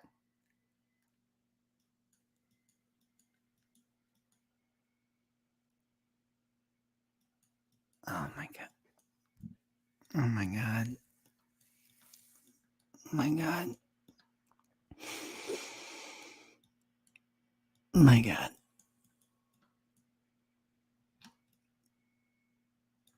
Oh my God. And this is why. But you know what, guys? That's it right there. Look at that. That's it. That's my fantastic 448, man. Just the 9.8 white pages, man. Just put that on your shelf. Never look at the book, guys. Never look at the book. That's all that matters right there. Look at that grade. 9.8 white pages. Woo, baby. That is a nice looking book, man. That is a nice book. When I buy this book and I post it on Instagram, I'm just going to post that. This will be the picture that I post. Like I'm not going to show the book. Like, we just post this. Just that right there. 9.8 web pages, man. Oh, beautiful book, guys. Beautiful book. Look at the blacks. Look at the white right there. Look at the ink on that 9.8. Look, it says white pages right there, man. Like, look at that. That looks good. That looks good. That's a good looking book. All right. Focus up. All right, we got the House of Secrets. We're currently, okay, we're hitting a big stretch here, guys. I need to be focused up when we get to Showcase 4, but I do want to talk a little bit about House of Secrets 92 in a CGC 9.8. So this one is very interesting to me because I do think that might have been the record. Let's take a look here. Again, there's only 3 copies of this book that exists. And I think the last sale, okay, it wasn't the record, wasn't quite the record. So $90,000 sale for this. And is this the same book? 102,792. Same book, guys. Same book. So this really is the auction of a lot of people checking out. I mean, how many times have we seen it, guys? Literally the same copy going up for sale. Somebody bought this book 2021, got a little excited, spent $90,000, and they're like, I got to sell it. And now you're selling for 84. Frankly, even though you lost money, that's not that bad.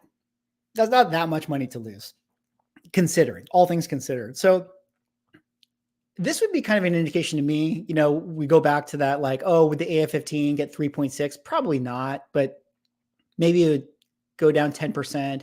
Could the Marvel Spotlight 5 get 250 today? Probably not, but maybe it would still get 200, 210, something like that. There's 3 on the census. So 84 is not a bad number. It's not bad to get, all things considered, given the current market. All right, we're on the Hulk one. Wow. Surprise number 2, guys. I mean, I don't know off the top of my head, but $825 seems like a lot of money. $825 seems like a lot of money. What did I say here? Holy moly. Wait a minute, guys. Wait a minute. What? This could be even more shocking than the Brave and the Bold. Okay. 9.2, second highest on the census. There's 194. Never been sold, right? Yeah, no sales. 9.2s, there's 6. In 2014, it sold for 326. 4 years later, it sold for 336. A terrible investment. It's a terrible 4-year return. Now, 5 years later, from 336 to 825. Whoa. That's huge, right? That's a nice book. I mean, see, respectable 9.2 white pages, right? So you can have a couple spine ticks on the 9.2, a little bit of a scratch right there, some staple stress, But this is, it's a 9.2. It's a beautiful book. Wow. $825,000. I mean, off the top of my head, it's like, okay, 336 back in 2018. So what, maybe that was right. I don't know. But 600, you would think, right? Like double the price. It is a Hulk one. I mean, it is, in the top 0.1% of books out there. So it's a massive book. So that's really impressive. And then also impressive, this Hulk 181 selling for $72,000. All things considered, guys, nobody cares. Nobody cares about the books. This is what we've determined in this session. Okay. Nobody cares. Okay. If the label says 9.8, the label says 9.8. You know what I mean? Like the last sale was 66,000 on Hulk 1 or 181, right? By the way, shout out to this auctioneer. I think he's killing it right now. I mean, he's definitely getting money for people. This 9.8, yeah, last 9.8. We could be in different markets, guys. Things could be different in 2024. Things could be different. Come on. Hulk 181 always loads slow because there's like so many copies out there. Got some cool Mr. Mystery number 4 here. This is kind of a cool book. Some bondage, pre-code horror thing going on. Fun book, but let's focus in here. Okay, let's get rid of you. 825. That's a big number. All right, so 66,000, 72,000, 78,000, 66,000 earlier. That's 69,000. I'm impressed that book got a $72,000 purchase. To me, based on like corrections and stuff, feels like this is like, I wouldn't be surprised if this book eventually gets to 55, something like that. 72 is impressive. Could be missing a Marvel Value stamp. Nobody cares. Nobody cares. Showcase number 4. Here we go, guys. Another big one. Another big one. Imagine what Hulk 198 would go for. There's not even a Hulk 198, right? I mean, a 9.4 at that point is basically the 9.8. So easily into the millions of dollars. We may be on the uptick since the Fed is going to start interest rate cuts this year. Yeah, that's a good point. I talked about that in some of my videos. Again, I mean, who knows how much correlation there is between all of this stuff. Frankly, I think it is very correlated. But yeah, I mean, I said it earlier in the stream. If you guys are in the crypto world, dude, crypto is pumping. Got the ETFs coming out and things like that. Interest rate cuts are coming. So maybe some of that money is going to find its way into collectibles once again.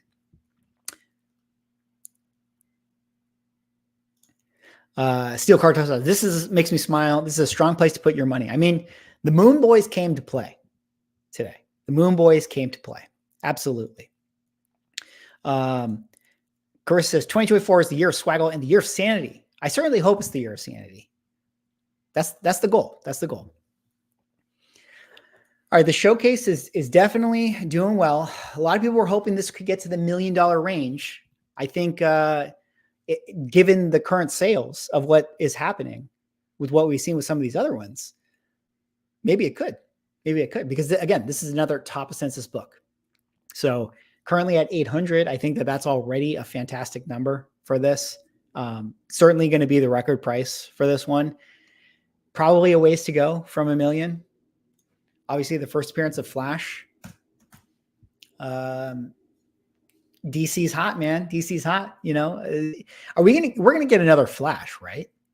Like in James Gunn's universe, right?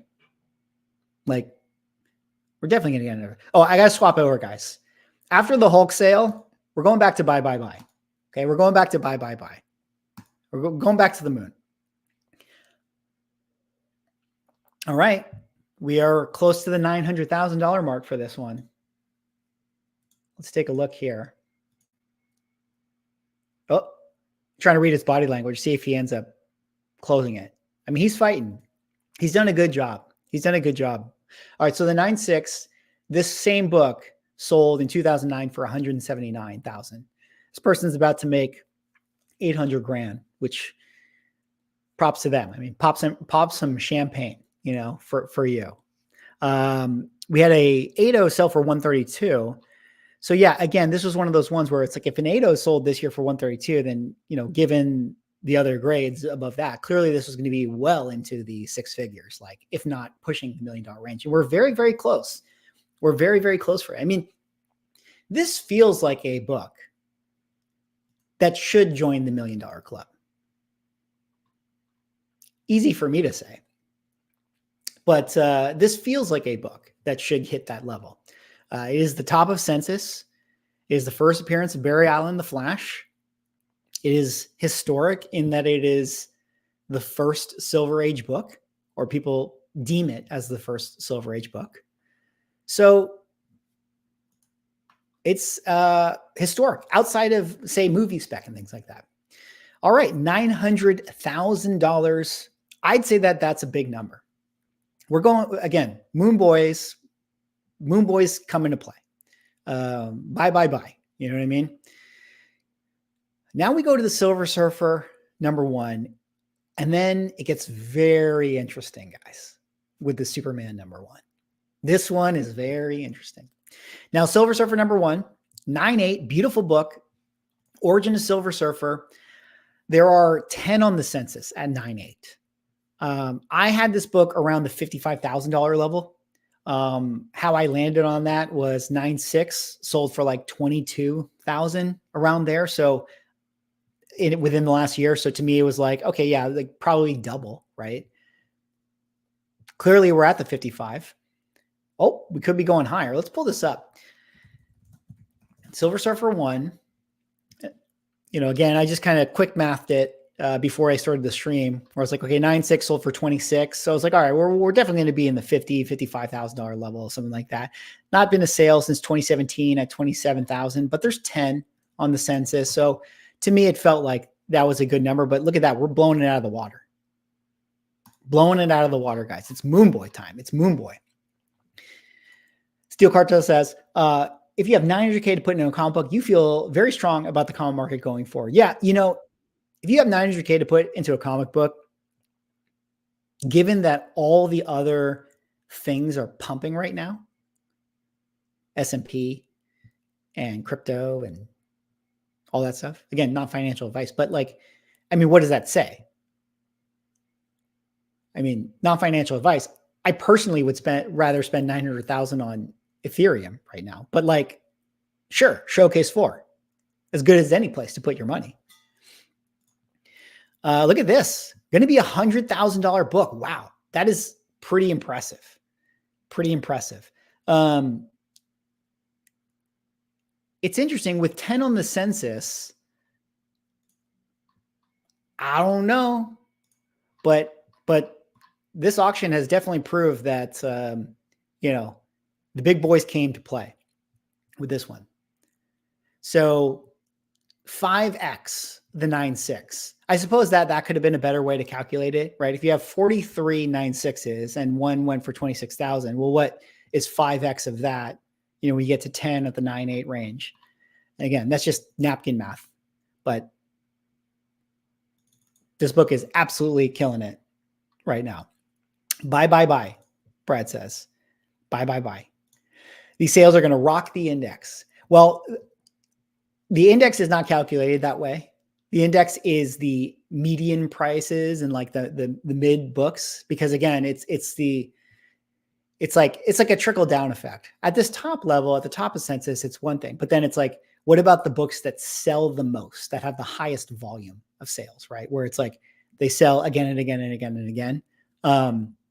Like that's where I'm interested to see how those books do, because that's like sort of the average Joe collector, right? Who's like buying up sort of these keys and these mid-range books and things like that. Because that to me is maybe the better indication of like, what is the overall state of like the market versus like, sure, obviously an AF-15 is going to sell for $1 million. Like that makes sense. All right. This book is absolutely killing. It just goes to show, guys, you know, it's not always about first appearance, right? Like it's collectability, it's rarity, it's who wants it. There's 10 copies of this book, Silver Surfer 1. There's 48 copies of Fantastic Four 48, the actual first appearance. That book just sold for whatever it did, like 90K. This one's selling for more at 132. So really impressive. Also, that was a Boston pedigree. I didn't realize that. I should have pointed that out. So I don't know if that really made too much of a difference of what this book would actually get. But the fact that it is a pedigree, I mean, certainly adds a little something to it. All right, let's focus in on this. Superman 1. Now, to point out, there are only 2 books higher grade than this. However, in 2021, this book sold for $2.6 million. $2.6 million. This very same book. I mean, it's got the QES sticker on it, guys. Quality Evaluation Service. If you guys don't know, QES is a service that grades your graded comic book. What it effectively says is not only is it a 7.0, it's a really nice 7.0. So, oh, wow, look at that. We jump, boys. The Moon Boys, they're all in. They're all in. 2.4. That is impressive. So this is following a similar trajectory to kind of what we saw with, say, the All-Star 8, where it was sitting really low, and then it popped up, and then, you know, let's say it goes for whatever this is, 2.2 or 2.4 or whatever. It's not quite 2.6. Same like with the All-Star. It's not quite 1.6, but it's right there. You know, and I think that that's a good indication, because remember, one of the big stories last year, guys, was the Action Comics 1 that sold for $1 million less. And a lot of people were saying like, well, that's Golden Auctions, blame them. That was the whole thing, like whatever. But like however you felt about it, it was sort of like a wow, like $1 million haircut on an Action Comics 1 is pretty insane, you know? So a lot of these books could have suffered that same fate. You know what I mean? A lot of these books could have suffered that. All right, says, is that the same book your friend Andrew Tate? Well, this is not the same book that was featured in that video. This is a different Superman one. This is the third highest graded. And this is not the ultimate sale. There was a private sale that was announced that sold at $5 million. But private sale, is one thing. Mark is not a fan of the QES sticker system. Certainly people feel many ways about the QES sticker. Heritage is definitely the way to go for comics as far as what? Buying or selling. What do you think? All right. We get a close. $2.3 million for this book. Again, now, this is going to be the story, right? I would say that this auction, we've seen a lot of big sales. We've seen some haircuts, but all things considered, yes, this book took a haircut. Last sale was 2.6 million, but given the economy in 2021 and given the economy now, 2.3 seems pretty respectable. If you were that person that, let's say you needed to sell your book, you're the person who sold this, yes, it would have been nice to get more, 2.7. I'm sure that you would have wanted that. But if you're somebody who needed to sell it, maybe you're happy with 2.3. You know what I mean? Maybe you're who knows? You could have gotten less than 2. Maybe you're actually happy with this. So it depends on sort of where you sit on both ends of the spectrum. Okay. TMNT closes at 132. I think that that's in line. The last sale for that was 120. So yeah, it's hard to say. I mean, 132 is above the last sale. So at least at this high end, we're not correcting as much. It's Hulk 181 above the last sale. TMNT 1 above the last sale. FF 48 above the last sale. Some of these books hitting above the last sale. You know what I mean? So that's pretty impressive. All right, let's focus in on this Pulp. Wow, look at that, guys. Went from 93 up to 144. This is the Pulp Grail. This is first appearance of Tarzan, 1912. Think about that for a second. 1912. 1912. This is what many refer to as the Action 1 of Pulps, the Grail of Grails. I think in their description here, they say fewer than 20 copies exist, and they've only sold a couple of them. And this is the highest grade that they've ever sold. And to put that in perspective, it's a VG. I mean, look at the chipping on the side. We're already in a place too, guys, where it's they're calling it a VG, but pulps are going to get the pulp bump. There's already the golden age bump, but I mean, with this, pulps are going to be graded a little more charitably, generally speaking. Oh, wow. We're at 192. I mean, I had no idea where to bid this, where to price this, who really knows, but this is going to be the pace car of the market. This is absolutely going to be the pace car of the pulp market later on this year. I think that we're going to be getting graded pulps out there officially. Pulps are definitely rare, but it's going to be one of those things where it's we're going to have to figure out what are the people who know pulps, they know what the keys are. There are definitely ones that are sought after and desired and stuff like that. But it'll be really interesting when we start to get census data for it and actually start to see them graded and what things grade at. And if there's ones that come out of the woodwork, oh, this is the new key because now it's actually so rare in this grade, and do certain covers pop up. It'll be interesting to see. There is the bias though. If you guys don't know, pulps are basically like a book. They're kind of like a thick novel. So there's going to be people not every comic book collector is going to want to go to pulp. You know what I mean? It's a different format. So if you don't like the aesthetic, you're not going to like the aesthetic. It's the same way how it's not every comic book collector enjoys magazines because they don't like how big the format is. They have that bias. It's the same with pulps. Not every comic golden age collector is going to go to pulps because of the format size. But look at this. This could very well go up to 300K. This is very impressive. This is very, very impressive. 521 Studio says, does Heritage sell a lot of raw? Yeah, they do sell a lot of raw comic books. Actually, so Heritage does sales every single week. this happens to be their platinum sale, which effectively means that, they do them a few times a year where they kind of bring up the biggest books, but every single week they do sales. And within those sales, there are quite a few Raws. Como says, pulp grading is the cover attached with a 6.0. Yeah. Yeah. It's like, can you see half of the cover of the book? 9.6. You know what I mean? Like that's how lenient it's going to be. Common Guy says, have we hit the floor or are turning a corner? It's a good question, man. I mean, I'm going to continue to do the comic index. I would like to see at least 3 or 4 months of like full stability. But for right now, like, I mean, based on the results of what we've seen with the auctions or what we've seen with the index is like, still things are trending down. Like in the macro, still things are trending down. So we're not ready to call it yet. Although I do think at some point this year. All right, let's just quickly recap this because it is very interesting. This book's selling all story, first appearance of Tarzan, the action one of Pulp, $264,000. I mean, hard to know what that would have been. Hard to know what would have been a fair price for that. I think that this was one that nobody really knew.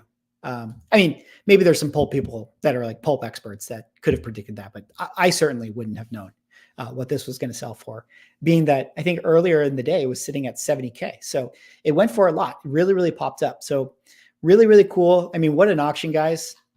I'd say that for the most part, there are some books that definitely took haircuts, but at the same time, there's a lot of books that sold for a lot of, we are not done because we are going to be getting the next auction going on. Session number 2 is going to start soon. And I will definitely cover it a little bit, but we're going to take a little pause. Let me just kind of do a little bit more housekeeping before we get into the next round of books. 236 people live. Thank you guys so much for hanging out. It's been a lot of fun so far. It's really cool to follow along and see these books. Hopefully you guys are having a good time. Hit that like button. You know what I mean? Like, let's get that stream out there. A few housekeeping things. Again, I'm going to be giving away this Darkhawk 1, AGC 98, signed and sketched by me. Right there. Little rocket ship, Darkhawk to the moon. Going in there. This is technically my 20K giveaway. Again, Bryce Comics was able to witness me doing the signature. It was a very, very interesting thing to talk about with this, as far as like, what is a witness considered? I could do a whole video about it, discussing it, because it was really interesting. And then it like also unpacks the idea. It's like, I didn't work on this book. Like, why should I sign this? But that's not what signature books are defined as. But anyways, either way, I'm going to be giving this away. Go over to the description down below. There I have a YouTube video, my comic book index update.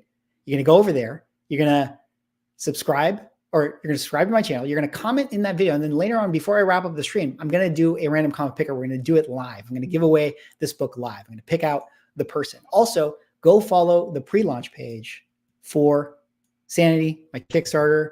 Speaking of pulps, pulps are blowing up. I'm heavily inspired by the pulp adventures from back in the day with me doing sort of a noir Lovecraftian detective story. All right, we currently have 118 followers. I appreciate that. We started the stream with 106. We went up to 118. So thank you guys so much. Give this one a follow. I'm really, really excited to get the story out there and continue on our adventure. So very, very cool to see that. Let me see, as this auction gets going, we're going to prime it because I think it's going to start somewhat soon. Let me see. How much time do I have before it starts? Okay, it's about to start. But let me check in with the chat here, guys. There's still a lot of cool books to talk about, some interesting things. We'll see how long I go. I probably won't be able to cover the entire auction today, but there are some interesting books to talk about, some Chamber 19s, Crime 22s. If what we saw is any indication of where we're going to be with this market, I assume that we're going to get a lot of big sales in these books as well. Now we're kind of entering that mid form, right? Where those were the session 1, the A tier stuff, the biggest number stuff. Now we're kind of going into still a lot of fantastic comic books that, people are definitely going to be spending money on. You heard it here first. Next auction, Swaggle live streams from Dallas. Hey, hit up these auction place houses. You know what I mean? Like I'm ready to go full on John Madden with this stuff. That's kind of the dream, right? That would be really, really fun to do. You know, I want to get like a little green screen and stand up with the board and be like, hey, you guys can see the spine tick right here, you know, and then do the little circles and sketches and things like that. What else is everyone saying? Does anyone else think in this day and age that Heritage actually deserves the 2.5 million or so they just made selling all that paper? I mean, look, man, Heritage is a huge company. Comics is just one side of their business, one side of their building. They sell, I mean, comics is probably like not even that big a deal to them. They sell all types of, like, they sell fine art, they sell like meteorites and things like that. Like they probably would sell a T-Rex skull. You know what I mean? Like they have like they're one of the biggest auction houses in the world. So they built up their business and yeah, they make a lot of money. They do very well for themselves. All right, let me see here. All right, we're going to start this up. Stan Cartman Kenny says, do they actually do page counts on pulps? Are there reliable sources for what page counts should be on each pulp? It's a very good question. A lot of people have been joking about the fact that like there's no way the graders are going to do page counts. They probably, frankly, I mean, I could see a world where they just like do the brrr, you know, flip through and like, yeah, it looks fine. It looks fine. There's a lot of interesting stuff with pulps. There's a lot of trimming going on. They're going to accept that. So it's going to be a lot of unknowns in that market. And I can't answer those questions. I don't know how they're going to handle it. There are 20 of these known, which is 5 times the amount of custom signed Darkhawk ones. Darkhawk is the new Modern Grail, only if it is the rare signed Mickey cover. Yes, Carissa, this is a very good point. Okay. Sure. Tarzan 1. I mean, sells for 260,000, right? Or the first Tarzan. But like you said, there's like nearly 20 of those. There's only 4 of these ones right here. You know what I mean? There's only 4. So this giveaway is like $200,000 of value. $200,000 of value. All right, let's take a look right here. I'm going to pull this up. And again, we're going to cover some of these books. If you guys have other questions, you want to talk about certain things, you know, feel free to ask. Some really cool books in this session. In a lot of ways, this is like the really cool stuff. You know what I mean? Like, sure, 9/8 ASM1, big whoop. You know what I mean? Oh, All-Star 8, the hot top of Census, first Wonder Woman, big whoop. But now we're getting into like the obscure nitty-gritty stuff, like this one right here, Action Comics number 12. 1 panel ad for Detective 27. First appearance controversy, guys. This could be the first appearance of Batman. There is an ad for Detective 27 in this book. Do we count ads as being first appearances? I mean, because a first appearance is a first appearance is a first appearance. So technically speaking, this book is more important than Detective Comics 27. What do you guys think about that? What do you guys think about that? Currently a 2.5 sitting at the $14,000 range. Very, very impressive. First cover for Zatara. You know, the label doesn't say that. I don't know. Also, another thrilling and unusual adventure of Zatara. Is Zatara on this cover? Is that Zatara? I mean, first name on the cover, perhaps. Let's see here. For sure, this session has my interest. Session 1 was full of unattainable books. Yeah, yeah. This is where it's like, I think the majority of collectors are now like in the mix for this stuff. I mean, frankly, I'm not going to say it on stream, but there's books that I'm eyeing, you know. Don't bid on any of them, guys. Like everyone bid on Adventure Comics 38. Adventure Comics 38, guys. This is the one. Don't look at anything else. Don't bid on it. Yeah, so this is a cool one. You know, even the fact that it's just an early action, you know, is one that I don't know the last time I've seen this book go up for sale, if ever. Very, very low census, 20s, 30s, things like that. But pretty cool that it's got a Detective 27 advertisement in it. I always think the ads are really, really fun. Like anytime you're flipping through the raw books and then you like come across an ad of whatever comic, you're like, oh, that's cool. That's cool. You know, it feels like it gives a little bit you know, to the whole thing.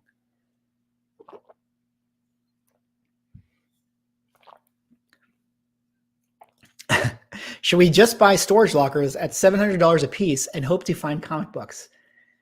Hey, all you need to do is find one, right? Shotgun approach. Just go in, just buy up the whole storage unit. And surely there's going to be some 1990 Image comics in there, right? You know, you might hit the jackpot. All right, this book is still going on. I don't know if he's still doing like preambles or if this thing is live. Oh, no. He's getting in his groove, you know. He's not ready to call this one yet. He's telling people this has a advertisement for Action 27. Think about it. I'll show you guys some cool books that are coming up though. Adventure Comics number 40. This one is awesome. First Sandman. Look at how cool this cover is, man. I think the Sandman has such a badass character design. Like, how does DC not still have the Sandman? They should bring this. Well, I know the character still is sort of around, but like, dude, Sandman is badass. Look at that.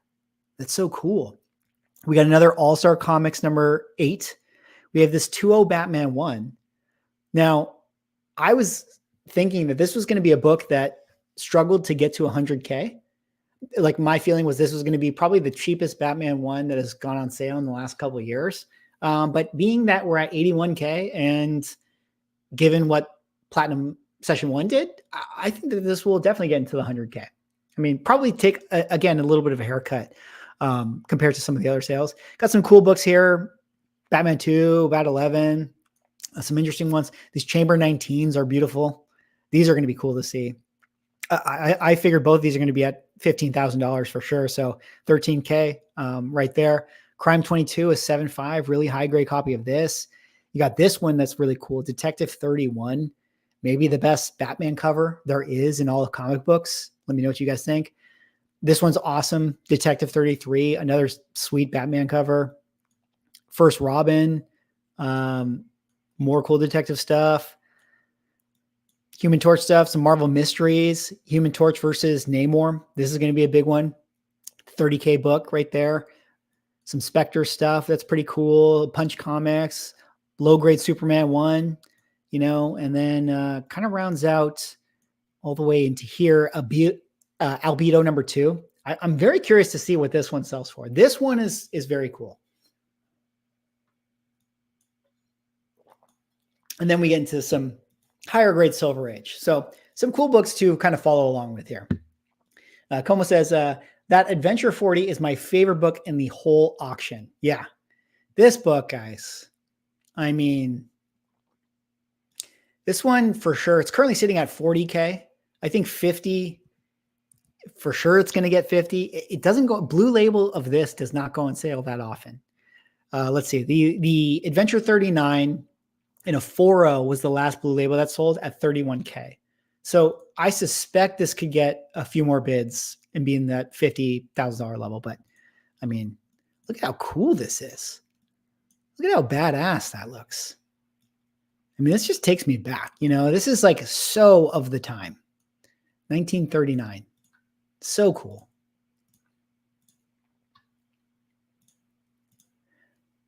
That Silver Surfer 1 was Spec for new upcoming FF4 movie. I mean, Spec is back, baby. Spec is back. Spec is back. Certainly for DC movies and Silver Surfer stuff. You rarely see the Cap and Marvel Mystery timely annuals. Yeah. I mean, again, there's a lot of great stuff in this book. There's a lot of great stuff in this auction for sure. All right, let's take a look. So this Action Comics first Detective 27 ad sold for 16K. I didn't pull up the numbers for that one, but again, I mean, it's a lot of money, early action. Very cool to see that. I've always loved this one. You know, Superman ripping off the bank vault. I think it's just kind of a fun, really cool cover. kind of has the Action 1 feel as far as like the dynamics are concerned. You got the guys in the foreground looking at Superman doing the thing, you know, saving the car, and here ripping off the vault with people tied up in it. So that's really cool to see. And then we're going to come up on this Adventure 1.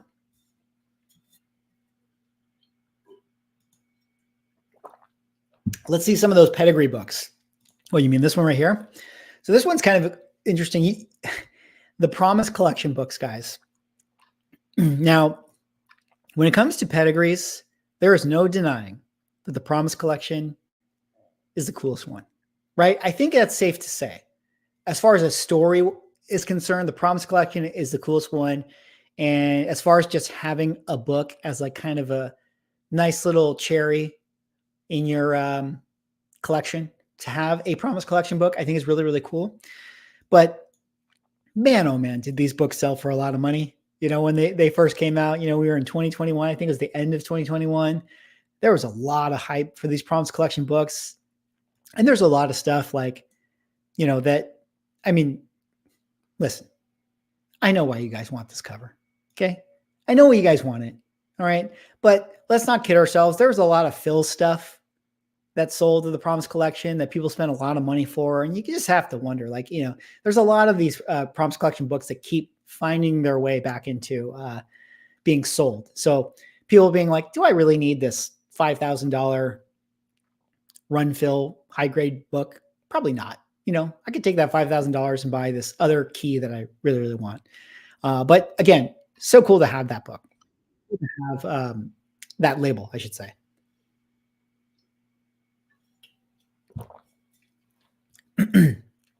How big is the pool of high roller bidders? You know, that's a good question. There's no way to know. But what I will say is that I would say that at minimum, 60% of the people who are buying books in these auctions are dealers, if not part-time dealers, or at least people that are traders. So you see it very often. Like if you pay enough attention to comics and you watch these auctions and you get familiar with these books and things like that, I mean, you're going to see a lot of these books pop up on eBay, other auction houses, on dealer walls, on consignment pages and things like that. Because this is where, you know, as a dealer, you got to refill your inventory, right? You need to refill. So this is where you do that. You got to buy some of these big books. So it's hard to know who the high roller bidders, like how many there are. I think there's a lot of people that are dealers that are buying these books for their business, you know, and they're trying to skim off a little bit more from the top if they can find a book at a good deal and then price it on their wall a little bit higher, make some money on that. Like that's how a lot of dealers make money. So I wonder how many, like, say for the ASM 1, like how many people were really in the mix for that book? Are we talking hundreds or are we talking tens of people, you know? And then how many of those tens were people that were like, oh, I'm literally going to just collect this. Like it's just going on my wall. For that book, probably a lot of people are buying it to hold it, at least for 3 or 4 years.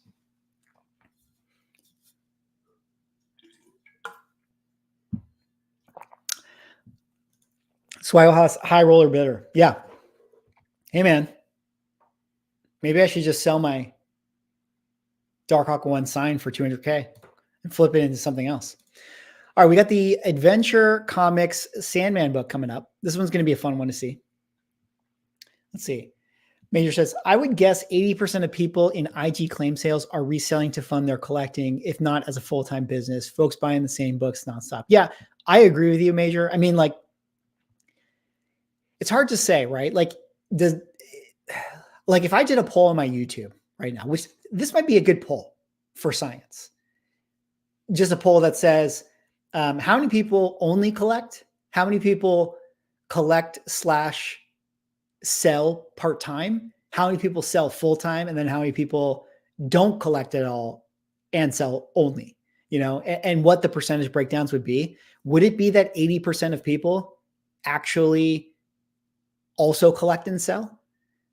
I mean, I think personally, I sell to move books into other books and things like that. I mean, a lot of what I talk about on the channel is to help people learn that stuff. And so I think that that's the best way to collect, because that's how you can constantly evolve your collection into other things that you want and make sure that you're always buying what you like and things like that. So I am curious if 80% is the number. But yes, I think a lot of people in this auction today, a lot of people are going to resell a lot. Adventure Comics. Here we go, guys. All right, so we're going to definitely be in the $50,000 range for sure. And also, I would say, back to this really quick, auction is the best place to get the best price, right? Like a lot of auctions, some auctions go extremely high, but some auctions fall through the cracks. I mean, it's an auction. It's a flip of the coin in a lot of ways. So that's where you can make your margins versus like you can't just pay the buy it now price on eBay and then literally repost it on eBay, right? So that is why these types of auctions attract the people who are going to resell.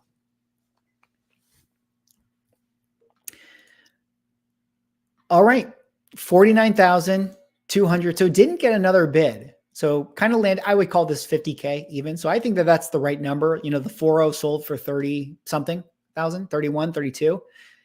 Awesome book, man. This is cool. So cool. It's one that I would love to have in my collection one day so that I can hold it over Drew and say, I got this, sir. No, I'm just kidding. Drew, that's a Drew book for sure. This one was interesting. Edgar Church Mile High Pedigree, 9.6 qualified. The book was manufactured without staples. So I thought that was kind of a weird one where it's like, did it get the qualified label because it wasn't manufactured without staples? But then it shouldn't get the qualified for that because that's a manufacturing error. But then maybe they had to give it that because it's a 9.6. Like, could they really give a blue label a 9.6 with the cover not attached? You know what I mean? So it's kind of a weird one, but $21,000 is a lot of money for that. All right, we're going to come up on the All-Star. We're going to come up on the Batman. I think this All-Star would like to be in the $50,000 range. I think this Batman would like to be in the $100,000 range. We'll see if they're going to get there. All right, some of you guys are weighing in on this. I only collect. I never sold. Yes, I have issues. Captain says, I'm just a collector. Okay. Nando, working on a shop. So right now it's sell, but I do pick up for myself. Yeah. Well, I mean, you have a comic book business. So it's like, that's the thing. It's like, once you start to get into like the business side of it, it's like, you can only really collect so much because then, you know, you can't get high on your own supply, as they say. 100% collector, but willing to sell. I sold and collect books, you know. I only collect, willing to sell, but only my Silver Age comics. Yeah, so it is a balance. Maybe it's only 50%. So maybe it is like a 50% kind of like how, you know what? Maybe it's less. Maybe most people are collectors. In fact, it better be that way, right? If everyone was only sellers, then you wouldn't be getting $1 million bids on these books. You know what I mean? Because you have to hold them for them to actually be desirable, for them to go up in value, right? Because you have to pry them from people's hands. All right, the All-Star 8, looking like it's a stone throw from 55. Okay, just got the $55,000 bid. So I think that's pretty good. So it is definitely looking up, guys. It's looking up. In fact, I would say that most books sold for a lot of money so far. And the only books that really kind of took those haircuts are like the Avengers 4 that literally sold a few months ago from the person who bought it. So like these books that had to get thrown back in are the ones that are taking haircuts. Because I think this 5.0 is actually going to be an okay sale. 56. Definitely not the record for it, right? It was a 67,000 back in 2016 when there was movie hype for Wonder Woman. But I don't know if this 93 is real, but 56 is pretty respectable. It's right kind of in line to some of the other sales that we've seen for that book. Again, not the best investment. You know, if you bought that book for 55 6 years ago, you would like to think that it would have appreciated, There are better places to put your money at that point, but at least you didn't lose money. All right, this Batman one, just about to hit the $100,000 range. Again, with this one, really not the prettiest Batman one. This one, we've seen 1.5s and 1.8s look better than this. The big chips up there, big scratch along the middle of the book through Robin's face, and then a tape pull here, and then another big chip right there. And it's pretty dirty, tanning. So definitely not the best looking Batman one, which is why I thought that this book was going to take a haircut as well. I mean, it's going to be at the $100,000 range. Maybe it's at 90 something right now. But Batman one, a book I've joked a little bit about. I mean, it's an amazing book. First Joker, first Catwoman, but it's gone on sale quite a lot. Like, it keeps popping up. And I don't know if it's a book that just dealers flip, but you can see a 1.8 sold for 130. And the last two are 176. So is this book going to get to 176? Absolutely not. But it's not the same kind of 2.0. I mean, look at the last couple 2.0s, 176, 174, 240, 222. So this one seems like, 102. That is a type of sale for that book. But again, this is one where people actually did look at the book and not just the grade, right? Because it does have some issues with it. It does have some issues.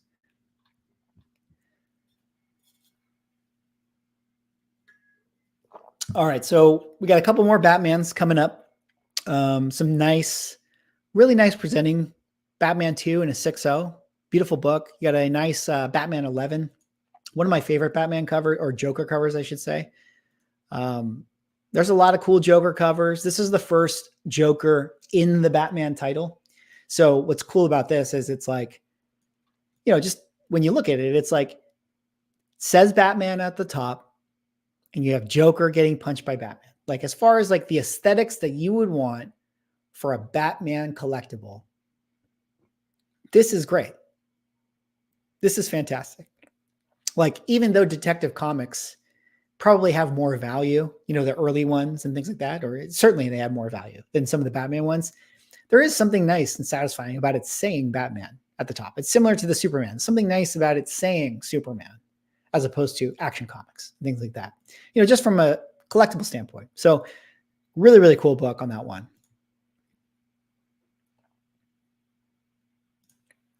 Is this your favorite closer auctioneer guy, Mickey?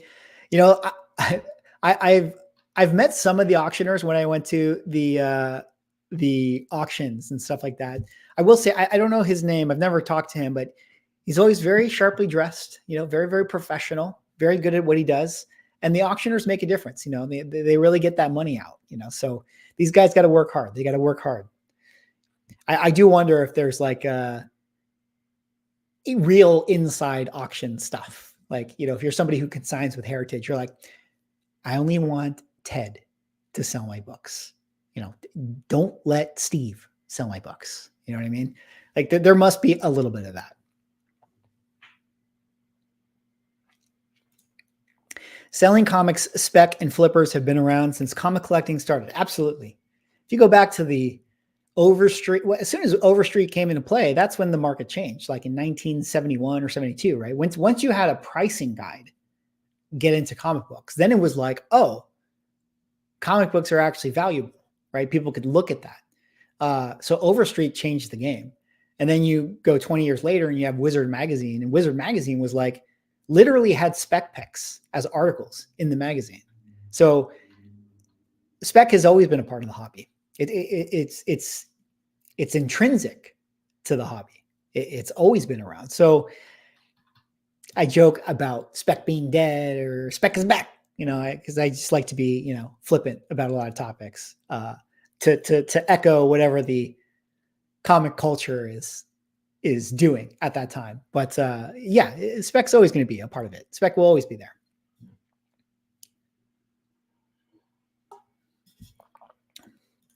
Yeah, absolutely. Like rich guys picking the jockey for their racehorse. Yeah, 100%. It's just like they're, with their top hats and their monocles and their cigars, just being all Fat cats selling comic books, making millions, flipping ASM ones that they cracked out from 9.6s, you know? That person made $1 million flip on that book. They went from 260, cracked and pressed, resubmitted, got the 9.8, sold for 1.3. Not bad. Not bad. I mean, that's the flip dreams are made of. All right, here we have another Prompts Collection book coming in. So let's take a look here. So this Batman 6.0 selling for $15,000, 7.5 selling for $31,000. I don't have the numbers off the top of my head, but $30,000 is a lot of money. It's a lot of money for paper. We have a few more books. We're going to go through these Batmans. Got kind of a fun early cap coming up. Cap 6 and an 8.5. This is, I mean, the colors on this are great. Now, only problem with this is it's not a Schomburg cover, not necessarily one of the keys. It's a Jack Kirby cover though. So it is a cool book. So that'll be fun to watch. And then I am very interested in when we get to the pre-code horror here, the chamber and the crime. Those will be fun to watch for sure. And then we'll see, you know, how far we go here. A lot of stuff to talk about. Oh, I'm very interested in this Pep Comics, number 34. I think this is going to be maybe the biggest number that we get in this session. Actually, I take that back because Batman 1 sold for $100K. One of the bigger numbers we're going to get in this session. You know, so that'll be fun to see when it comes. Oh yeah. And then the Tech 31 coming along. Tech 31. Yeah, we have some time. Let's take a look at this book, guys. Can we talk about this for a second? Let me close some of these tabs. Too many tabs. Don't need you. Don't need you. Don't need you. Don't need you. Need you for later. All right. Detective 31. The beautiful cover right there. Later would be redone by Neil Adams, you know, on his covers, but we got the Bob Kane cover and art. Restoration here. So this is where it gets a little tricky. It is a C3 Resto 4.0. Small amount of color touch on cover. Pieces added to cover. Tear seals to cover. Spine split seal to cover. Cover and interior reinforced. Now, what's interesting about that is I'm not an expert when it comes to all this Resto stuff, but if I understand it correctly, I think these are all things that could be removed if you wanted to. I mean, we don't know how much color touch, but you could cut it out. Pieces added to cover, you could remove those pieces. Tear seals to cover, you can spine split seal to cover. You can allow the spine split, and then the cover reinforced, you can get rid of that as well. So one thing that is interesting here is the Detective 31 did have a recent 1.5 go for sale. And that book hit the whopping price of $66,000 back in November of 2022. So here you have this 1.5 hitting $66K. So, you know, if we go to Doctor Town, we remove our color touch, we remove our things, we get rid of everything, and let's assume that this has a full spine split now. We get rid of the seal. Now, you probably could still get a Blue Label 1.0 from that, right? So based on this sale of the 1.5 hitting 66K, well, I think it's possible for this book to hit, 60, somewhere in there. Now, the only other thing to discuss is that, we've seen some other Resto books like this one, the 7.5 hit 45. We've seen the 6.0 hit 57, and those were Resto. But the difference with this Resto is that this one has color touch pieces added, cover cleaned, and reinforced. I don't know if you can go back from the cover cleaned. Similarly here with the 6.0, this one also has cleaned. Now, I don't know, again, if cleaned is like chemical cleaned. You know what I mean? So that one you can't Wayback Machine, whereas this one, perhaps you could. So this one might get 55, 66K. Could be. I don't know. Yeah, moderate. Maybe it can be undone and blue label as 1.0. Yeah, I think so. So I think maybe you would want to treat this as a 1.0 price. And being that the 1.5 hit 66, I think 55 to 60 is probably what it could get. It's only sitting at 27 at the moment, but we've seen these things double, once they actually come up for auction. So really cool to see what this goes for. I think this is, in a lot of ways, this is a lot of people's grail book. It is one of, if not the best cover. At least that's what people say. What do you guys think? Let me see. Probably end up with Swiss cheese. Please don't do that, people. Lol. I mean, it's hard, man, right? Like you have to, when you crack it out, you don't know what you're getting. And especially like the scary part of removing color touch is it's like, I mean, you can look at the grader's notes and maybe they say it, but there's the color touch where it's like, okay, this person just filled in a little bit of red down here. Like that's one type of color touch. But imagine there's color touch where it's like literally in the middle of the book, this entire black cowl is like a Sharpie. And then imagine like you have to cut out that piece. It's like we got to take Batman's head off. Like that would absolutely ruin it. So it's a crapshoot with a lot of the color touch removal. You don't really know. And sometimes in the grader's notes, they'll tell you. Sometimes it'll say color touch on left side of spine or color touch on bottom right corner. And that can give you an indication. And it might say like color touch middle of the book. And then you're like, uh-oh, like that could be in the middle of the art. So that one's tough. I'd rather have a high-grade professionally restored comic by a conservationist than a low-grade rat-chewed book. I think there is a breaking point. I think it depends. At the end of the day, it's how it presents. Like, that Action 1, that was the 0.5 with like the poo stain on it. I mean, would you really rather have that than like a nicer presenting restored Action 1? I probably would take the restored one, right? If they mention cleaning, it's likely chemical cleaned. Yeah, it could be. It could be. Let's see what else here. Tech 40 Purple will go for 38K. Carissa's calling it right now at 38. 38. We'll see. We'll see.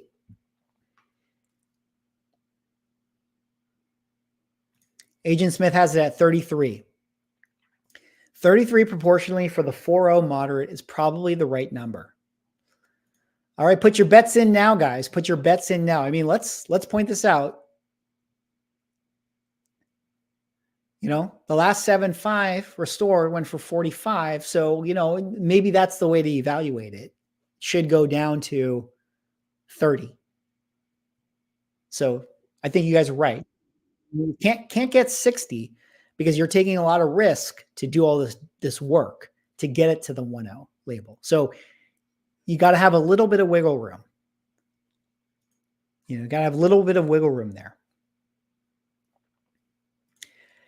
I'm considering buying my first graded comic this year. I've never had a slab comic, lol. I don't even necessarily care what, just trying to keep it around $100.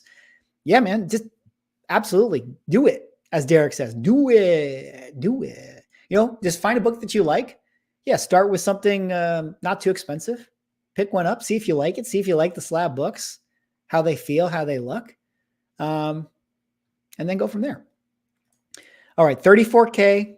Tartuff says. Derek says 37.6. Who's going to go with the $1? Because you can bust in this. You can absolutely bust. Somebody go with the $1.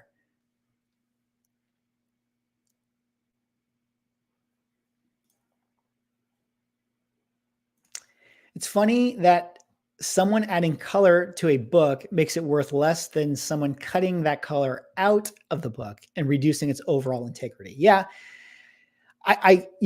this is again really interesting. So, once again, tomorrow I'm going to have that full Swagglecast episode with Comic Presser where we go into a lot of these types of conversations, but we do get into that like really, really in the weeds of what is resto, what is not resto, how do they define it?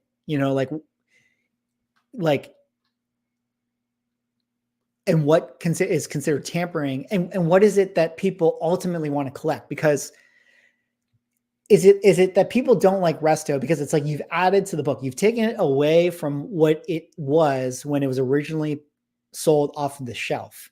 So then cutting it out sort of brings it back to the place of like, now it's back to this place of sort of being near what it once was before someone got their grubby hands all over it.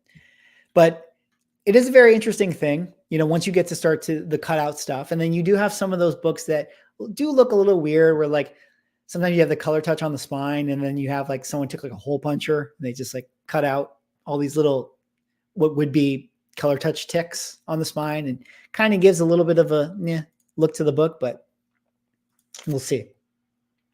All right, we got a couple $1 in here, 100 for Mark, 1 for Hump, 1 for Reef, 1 for Kamagazi. Internet Guy with a $2 super chat. Thank you very much, Internet Guy. I say it goes for $2. $2. No more, no less. Exactly 2. 38001. All right, guys, let's see. We'll see what happens. Quick recap here. This Cap 6 and the 8.5 sold for $15,000. Beautiful looking book. Nice reds on this one. Really nice saturated reds. This was one that was interesting. It was on the cover of their guide. Blue Ribbon Comics 21, MLJ magazine, $26,000. Cool Skeletor looking dude, but very, very obscure rare book right there. All right, we got the Chambers coming up. Now the Chambers are interesting because let's talk about them for a second. We're going to come back to the Detective 31. That's going to be a big one to discuss. Because again, it is for many people the book to get, the grail, the cover of all books. Chamber 19. This is a 130 census, not the lowest, not the biggest. We had the 7.5 Bobby Blue sell for $31K. These ones, we have the 5.5 and we have the 4.5. The 301 for 12. Last 5.5, I think, sold for like 9. Last 4.5 sold for around there, 9. To me, I was like, $15K seemed right for these books, being that the 3.0 sold for 12 somewhat recently. And the 3.0 went for 12 a few months back. So it stands to reason that 15 would be right around where these books would go. And that's a lot of money. I mean, the 4.5 sold for 11 back in 2022. So these ones continue to go up. Are there any differences here? The 5.5 is cream to off-white. The 4.5 is off-white to white, but definitely has that giant reader's crease along the left side. A little bit of gunk down in the right corner. I suspect a few more bids for this 5.5 and then maybe 1 or 2 more bids for the 4.5 that come up here. Color is a little nicer on the 5.5. This is a really nice looking 5.5, to be honest. This is a really nice looking book. You got that color break right there. You got the spine ticks, got a little scratch right there. Maybe some tanning down here, but this is a nice one. Some stains. Yeah, really, really nice 5.5. Who knows? Maybe, can it go to 20? Can it go to 20? It's definitely going to 15. All right, we've got 29 for up A grade pressing.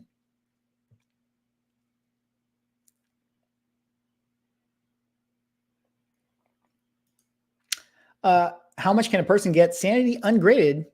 Well, little shameless promotion. You can go to squagglehousecomics.com and pick up a copy. $5.99. 4.5 has the cherry. Yeah, not better than Automatic Comics books, formerly Flipmode's books, formerly Mr. Blue's book, was the 7.5. So we'll see right here. It's coming up. Some big boys back to back to back to back. We also have this Catman right here. Catman. All right, here we go, guys. Here we go. 14,400. The next bid for this beautiful 5.5. This is definitely a book that I would like to add to my collection at some point soon, perhaps. We'll see. We'll see. I'm definitely keeping my eyes on this one. I'm not going to bid on this one. I have other ones that I'm specifically targeting later on in this auction. So we got to keep our gunpowder dry for now. Up to 16,008. Let's see. Next bid, 14. So we're going to 16.8. So we're definitely at the $15,000 range. I think that that's totally fine.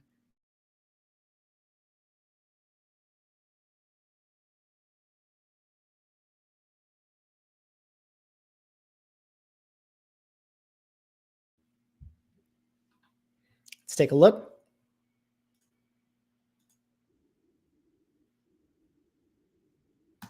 Okay. Oh, here we go, guys. I said 20K wasn't impossible. It wasn't impossible. The 7.5 went for 31. Now, it sold privately for less. All right, here we go. What do we get? $18,000. $18,000, a very, very big sale, respectable sale for this book right here. I would assume this 4.5 is going to get 15 then. That would kind of make sense. So we'll see where it goes. Wouldn't it be funny if all of a sudden, like, someone got FOMO? They're like, 18K. Oh man, I would have paid 19. I got to get the 4.5. Like, what if it, I mean, look, now you're getting the FOMO people, because this is definitely going for 15. Or maybe there's some page snobs out there, because this one was cream to off-white. This one is off-white to white. What do you guys think about pages? Do we have any page snobs in the chat?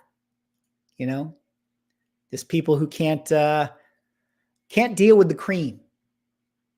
This is tempting me. Easy, Captain of Comics. Easy. Easy. No way. No way. One more bid and it goes for the same price. Oh, okay. Okay. Wow. 17.4. Man, that's interesting. So to me, what it feels like is like 18 felt like, yeah, that's a kind of the right price for this book, where it has really nice colors. And then someone got a little bit of FOMO for this one. You know, like got one or two extra bids, just a little FOMO, like, you know what? I actually do want it. That's what I feel like happened with this. Because I think that this one looks better, nicer colors, and presents nicer versus this one that has the reader's crease right here, you know, reader's crease that goes all along the side, and then some gunkage down here. But is it the pages, guys? Are we page snobs, off-white to white? I don't know. I'd rather have the 5.5, but man, look at that. 18 and 17.4. Pretty crazy. Someone definitely got FOMO. Yeah, 100%, right?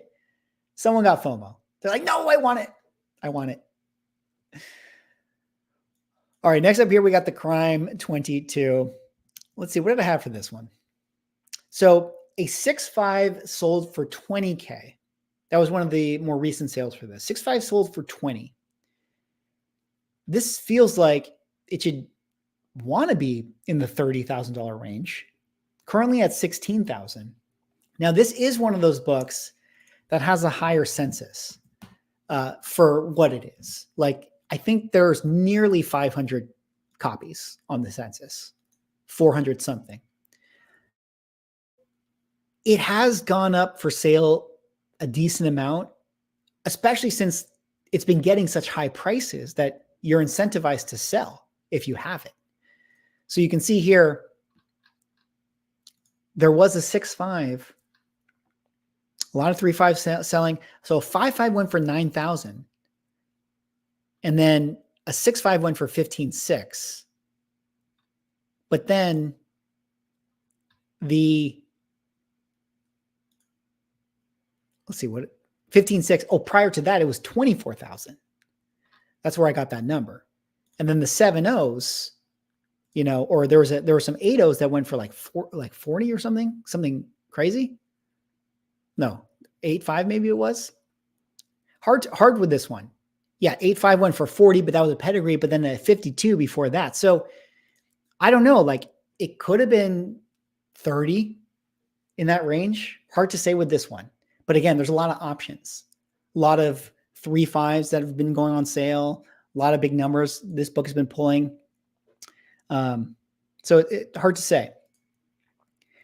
$30K only if it has the Mark Jewelers insert and custom label. True.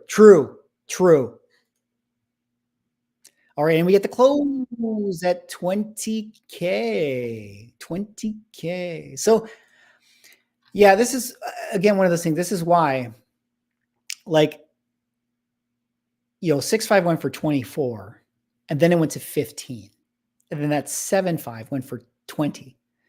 So any given sale, guys, and this is why having a census that's lower is better, right? Because it's not just that you take someone off the table, or it's not just that, like, it depends on who's watching all this stuff, but if enough go on sale, like if you're somebody who wanted this book and maybe you bought the 6.5, and you bought it for 15, it's like, now I have it. So I don't need to buy it again. And even though this is nice for 7.5, it's like, I don't want it. So you took a buyer off the table. Yeah, it was a gains file for sure. But then the one before that sold for even more. So the pedigrees definitely make a little bit of a difference. It's still a great book. And that's still a big number. 20K is nothing to sneeze at. All right, here we go, guys. Look at that.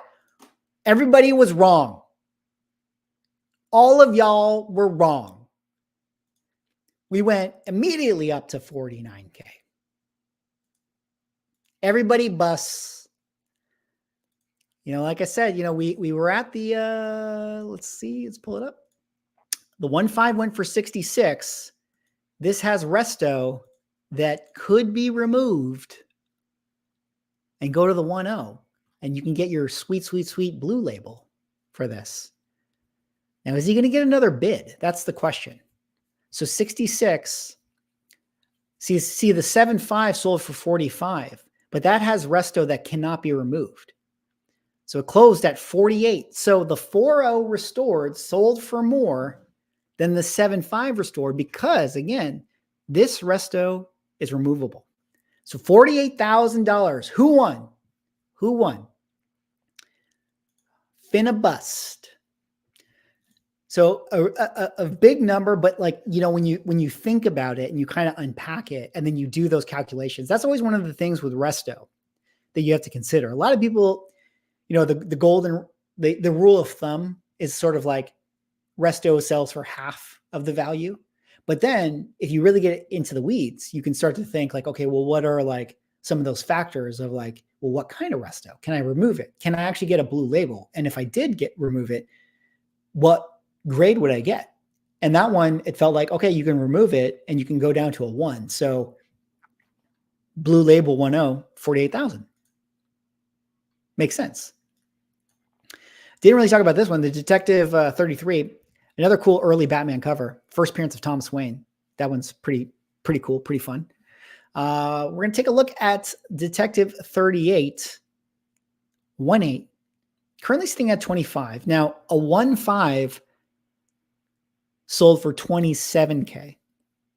So maybe this one gets 27 or 30. First appearance of Robin.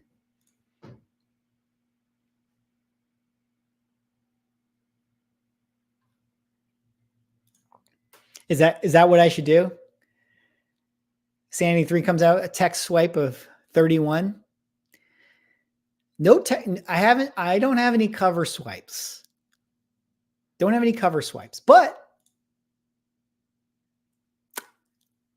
we may in the future. I have ideas. Alex, the comment quarter. What's going on, Alex? Good to see you, man.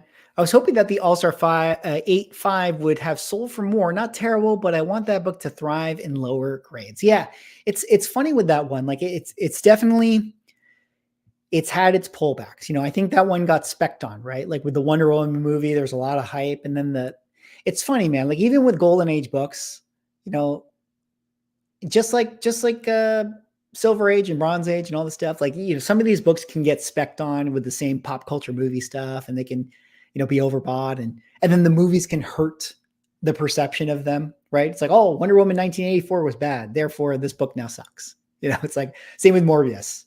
Morbius was bad. ASM 101 trash. You know, it's just what happens. But we'll see. I mean, a respectable number. All right. Detective 38 selling for 33. Very, very respectable there. The 1.5, like I said, went for 27. So here you have a 0.3 grade difference, $5,000 more. So there you go. Very cool book. I thought that this is actually, maybe the colors are a little faded on this. Not the best colors, but I thought that this was a very respectable presenting 1.8. You know, you have the spine splits, but once you're in the case, who cares, right? Spine splits, who cares? Spine split to me is like the best. Spine split is the worst defect to have when your comic is raw, but it is the best defect to have once it's in a slab. That's how I feel about spine splits. Cannot deal with a spine split if you're going to have a raw comic. It's the worst comic to have as a raw when it's spine split. But once it's in the case, who cares? Who cares? How are we not talking about how cool Catman is? Sorry. I didn't prep my Catman conversation here. Catman is cool. Moving on, back to the current first Joker cover, another pedigree label here. Yeah, we got some Detective Comics here, some cool ones coming up. And then let's see, where can we go? Definitely want to get to Marvel Mystery number 9. Definitely want to get there. And then I definitely want to maybe see Pep Comics number 34. Yeah, we're gonna definitely go there, but you know, until we get there, we got other things to cover. You know, like this pedigree level selling for $45,000. Now, this is an interesting book. First Joker cover, first Clayface, which is maybe why people like it. I kind of think people buy it because it's the first Joker cover, but I don't know, guys. I don't like this book that much. Don't throw stones. Don't throw. I mean, like, I don't know. It's like Robin is like hanging on to this thing right here. You know what I mean? I don't know. It's not my favorite cover. That's all I'm saying. It's not my favorite cover, but people love it. And it's in a very important book. It's a very important book. Okay. But, yeah. But hey, it's a great buy. It's a great buy. Congratulations, whoever got it. Big book. This one is funny. This one's cool to me too. It's kind of like your poor man's Detective 33. It's like the same bridge. Like, look at this. See the yellow bridge right there with the orange car? And then it's like the same yellow bridge with the green car. It's like, man, just a lot of robbers, you know, in this part of town. You know what I mean? A lot of people just robbing the, oh, wait, actually it's different. Look at the background. So in this background, you have a tree underneath the bridge with a red thing going on. And then in this one, you have a castle back there.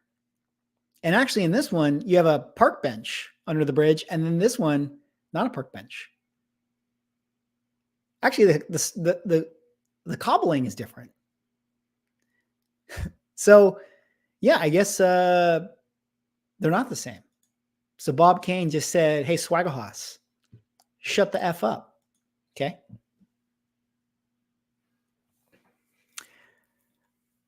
Some more Detective. Then we got the first Riddler coming up. Here's another book. speaking of Alex, what I was just mentioning with you, this is one that got spec'd on hard as well. You know, this Riddler book, when we got the Batman movie, the latest one, the Pattinson Batman with the Riddler, wasn't there like a record sale for the top of census for this? And then I think it had to go up for sale again. I think it took a haircut, but let's take a look. Detective 140, another one, villain spec. You always got to be careful with villain spec. Shout out to all you Kang collectors out there. You know what I mean? It's always a bit of a risk. Now you have the Riddler spec. This is definitely one that got a little crazy. Where was it? I'm pretty sure that there was a haircut for this one, but maybe I'm wrong. Maybe I'm wrong. I don't remember. Maybe I'm wrong. Maybe this is a Moon Boy book. I don't know. Riddler stuff definitely went crazy though. Detective Comics 69, another cool Detective Comics book. What do you guys think about these Joker covers? Is this one, you guys like this one with the guns and the genie lamp? Do you like the other detective one that is the balloons? You know, he's holding the balloons, which I consider the balloons ones kind of like the first cool Joker cover, you know, because in this one, like, he doesn't have his face paint on. You know what I mean? Like, he doesn't look like the Joker.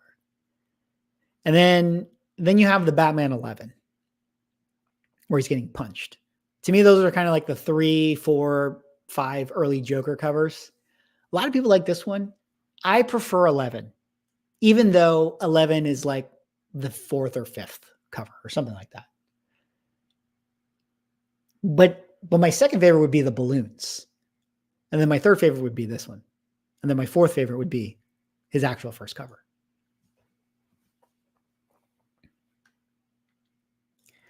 I love that Detective Comics 69 cover. It's my favorite Joker cover. I prefer it more than the Neil Adams one. Wish I bought that one at a time when I could afford it. Yeah, it's definitely a cool one.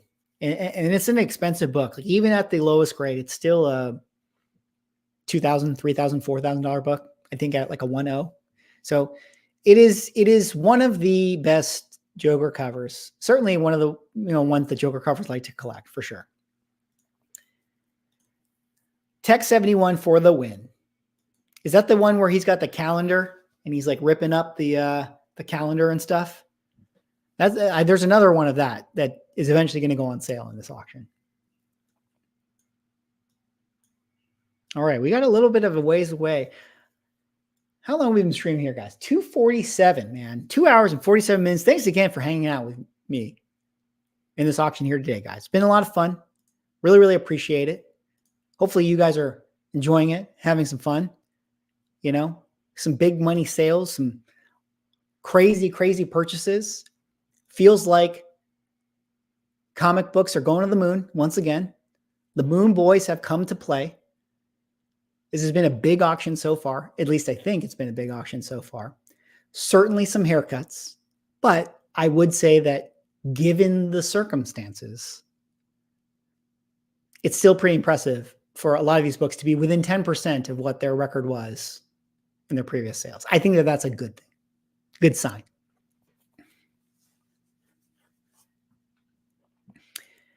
Seems like Golden Age is the safest, followed by closely by Silver. For Bronze onwards, Lord knows how many raw copies are tucked away. Yeah, I mean, I think that that's clear, you know. But it all comes down to census, rarity. That's why Golden Age is the most predicted, because there's the fewest copies. You don't have people that can undercut you. That's really what it comes down to. It's like, because you need people to hold. If you have too many ASM 300s out there, then there's going to be too many people who are paper handing it and constantly selling. So that's why rarity is the most crucial component when it comes to protecting the floor and the downside risk. You have a lot of stamina. Yeah, I was running low, you know, got to keep hydrating. We're going to get through to some of the Marvel mysteries. And then we got to do the raffle to give away a book that has more value than ASM1. Let's see. All right. So the Riddler is still going up here. So $12,000 on the 5.0. See if there's a last 5.5 went for 12. The last one. So it seems like, was he about to close it? Yeah. So 11.4. So a little bit, right? Oh, so here it was. Yeah. So 15,000 in 2022. Then it went to 10. Then it went to 13. And then this 5.0 sold for 11. So maybe in line. Let's see, this one's a little bit of a correction, but maybe that's not that much overall. But it's kind of like the Wonder Woman thing, where it's like, maybe it got a little hot due to the movie. Just a bit too hot. You know what I mean?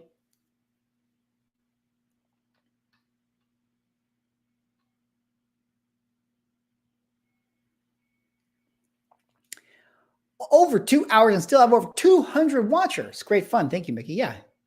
Appreciate that. Yeah. Thank you guys for hanging out. Famous funnies. Do you like? I do like famous funnies. I do like me some famous funnies. These are, of course, the Frank Frazetta covers. You got Famous Funnies 209. You got Famous Funnies 210. Now, personally, there's like 4 Frank Frazetta covers that kind of go in a row in this little section. I personally like the other 2 more. These are my least favorite of these. Although I understand why there's people who like this one right here. You know, here you kind of have the damsel in distress situation going on. You got the blonde girl in the red dress grabbed by the monster. So there's a lot of that element, which I understand why people like it. But my personal favorite of the Frank Frazetta Famous Funnies is the one with the monster coming in the hatch door of the spaceship. I think that's 213, or is it 212? And then the second favorite is probably the one with the red planet, you know, with the spaceship. And then I'd say this one, and then this one would be lower on the tier. But these are some really cool Frank Frazetta covers. High grade, 9.0, 9.4. Great looking books.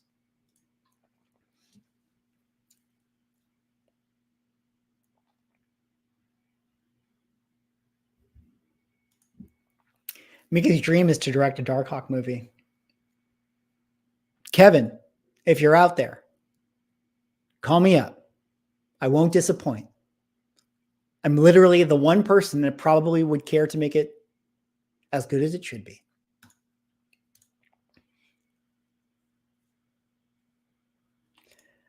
Mark says, sometime you have to share with us the WoW stuff on your shelf in the background. I can see Vanilla and Wrath of the Lich King. Can't make out the rest of the stuff. Yeah, I do have some other nerdy passions of mine. You know, there's the original games right there. Maybe I'll be a video game collector. They're probably low grade though. They got a lot of shelfware. Those are my actual copies. And then there's novels. A lot of the novels, I read them and things like that. FF 213 and 214 are amazing covers. Yeah, totally agree. Those are some of the best for sure.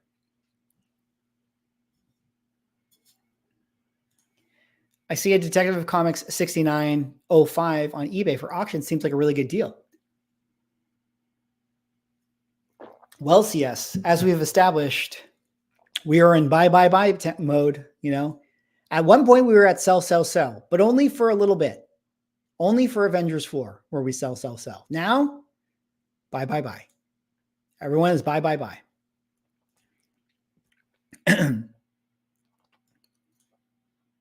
Got the Famous Funnies here. All right, we're going to let this roll out for a little bit. I need to take a quick moment to talk once again about the giveaway, because we're going to give away at the end of the stream, guys. It's Darkhawk 1 in CGC 98. This is my official 20K subscriber giveaway. Signed and sketched by me. Kind of funny, kind of cool. Only 4 exist. And we're going to be giving it away. What you need to do is you need to go into the description of this video.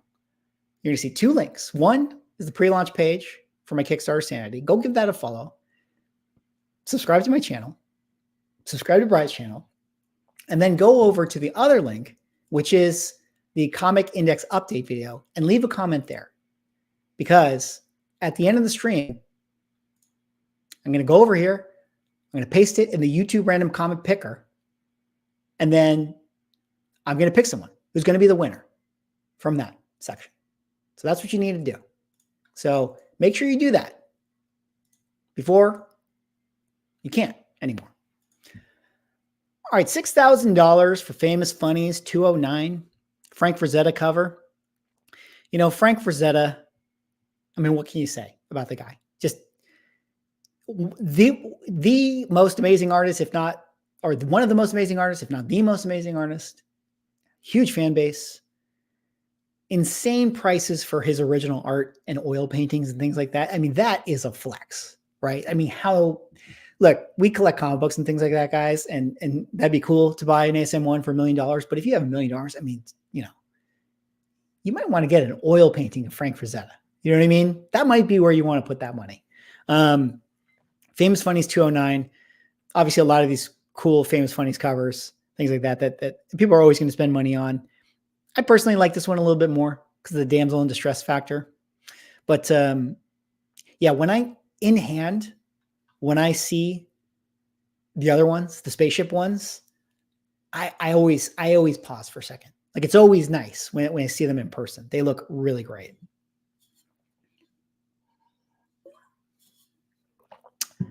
Funny you should say that, Hector. I have things in place to prevent that from hacking the system, okay? I have ways to solve for that. Actually, the comment picker has ways to solve for that. All it is no repeat comments. Oh, we got a bell ring. All right, so we have some Ghost comics coming up. Another Pedigree label. Some pretty cool ones here. Some Human Torch covers, some Schomburg stuff. Gotta love Schomburg covers. This one is cool. You know, Human Torch 10. I like we've talked about before, with a lot of these timely stuff, the war covers, it really is the ones where they're punching and fighting Nazis that get the premium. Those are definitely the elements you want to look for. You know, if you're picking up Human Torch or Submariner or Captain America and All Select and all these types of runs, which covers are done by Schomburg, and are they fighting Nazis? You know, those are the elements. And then the other factors. Are they saving a girl? Is there bondage? Is there, skulls on it? You know, not too many skulls on those types of covers, but you know what I mean? Those are the elements you want to look for. Those are the ones that tend to be the ones that the market desires the most, and the values for those show, you know, so it's always a factor. Now, this one has the bondage on it, so that's why it has a higher value than, say, this one right here. So, you know, it's not a perfect rule. You always have to consider those things. But if he was saving this bondage girl from Nazis, I mean, man, this would be a mega key. Got some of these ones coming up, the Marvel Mysteries. These are going to be fun to see. Early Marvel Mystery. Got another one here, red dress with the bondage. Very, very cool Schomburg stuff. And then these are the big boys right here. Submariner versus Human Torch. Iconic, classic books.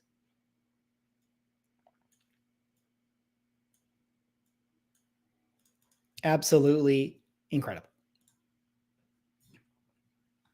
Yeah, that's another factor too. You know, anytime you have those types of covers, the Nazi covers, the Stalins, the things like that, always a big deal. You know, if you can have a Hitler cover, people do like to collect the Hitler covers. You know, especially if he's getting punched and things, those are always fun. Moment in time, you know, moment in history.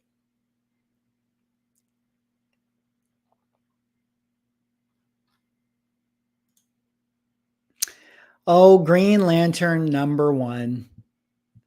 Where are the Green Lantern fans? Something about Green Lantern, guys. It just, you know, his books they just don't have the same collector base, right? The Showcase 22s, the Alan Scotts and things like that. They just don't have the same thing. Now, this one that's a bummer right here. You like this sticker? I don't know. That would bother me so much. When you guys had the sticker on it, you know what's funny about this? You could tell somebody started. They were like, maybe I can pry this sticker off. And they started to do it, and it didn't come off cleanly. And they're like, oh God, you know what? I'm going to stop. I'm just going to leave it there. You just leave the sticker in the book.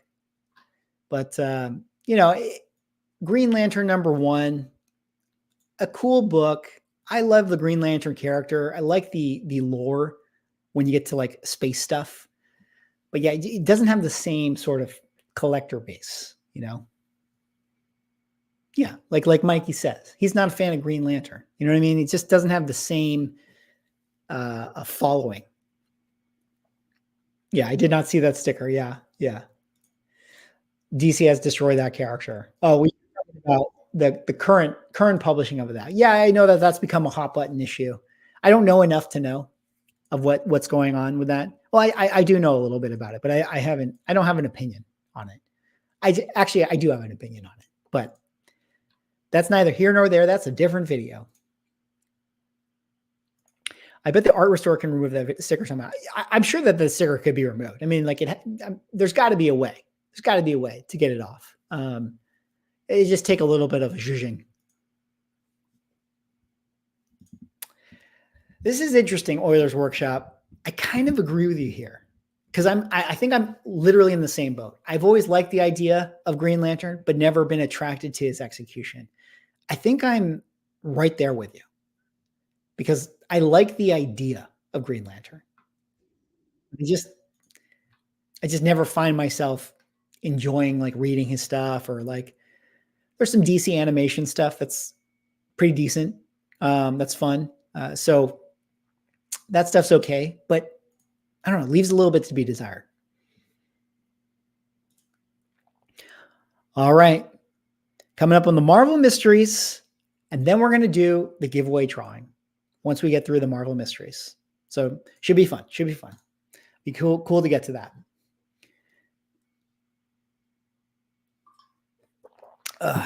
3 hours going on. So this, just to clarify, guys, in case you didn't know, which I'm sure you do, you know, I know that there's a lot of people bidding on stuff here. This is day one of this auction. Earlier today, we had the platinum session, number one session, which was the biggest books there were. I'll probably do a recap video to some degree. There's a lot of stories individually within this. Some of the stuff that we're not going to get to on stream here because it's going to take too long. It's going to be another hour or whatever to get to it. There's back-to-back sales of a giant size X-Men 1 in a CGC 9.8 and a CBCS 9.8. Now, unfortunately, the CBCS is not in the newest label. I would have loved to see that. That would have been an awesome comparison to see, okay, where's the gap given the situation with CGC and the new labels of CBCS? Is there a little bit of a gap closed there? But I will do a video probably recapping that to talk about that, some of the values and check in.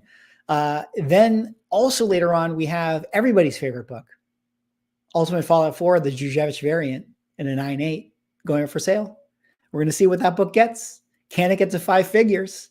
Nobody knows. And then the funny thing about that is that after that blue label one, we have a gold label one signed by Clayton Crane. So another one that is going to be really fun to recap and talk about later on when we get to it. I'll probably do a separate video for it.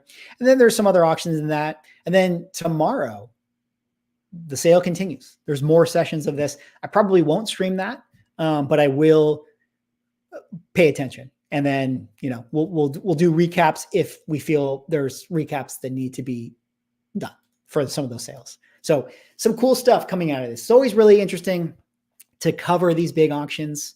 You know, you're always getting new pricing, new situations coming in the market, new state of the markets, where we are, pulse checks, gut checks, things like that. So it's good to cover these when we can.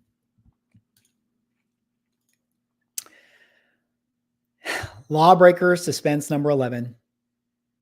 This is one that I always make the joke where I'm just like, I feel like you buy this because you're like, whoa, this cover is crazy, man. Look at this guy. He cut out his tongue and he's trying to give it to her. And then you have the book in hand and then you're like, I don't want this book, man. Like what am I going to do with this? What am I going to do with this book? And then you're like, Heritage Auction, sell it. Sell, sell, sell. We go over here. We go over to this guy. Sell, sell, sell. And then we get tomorrow mysteries and remember, buy, buy, buy.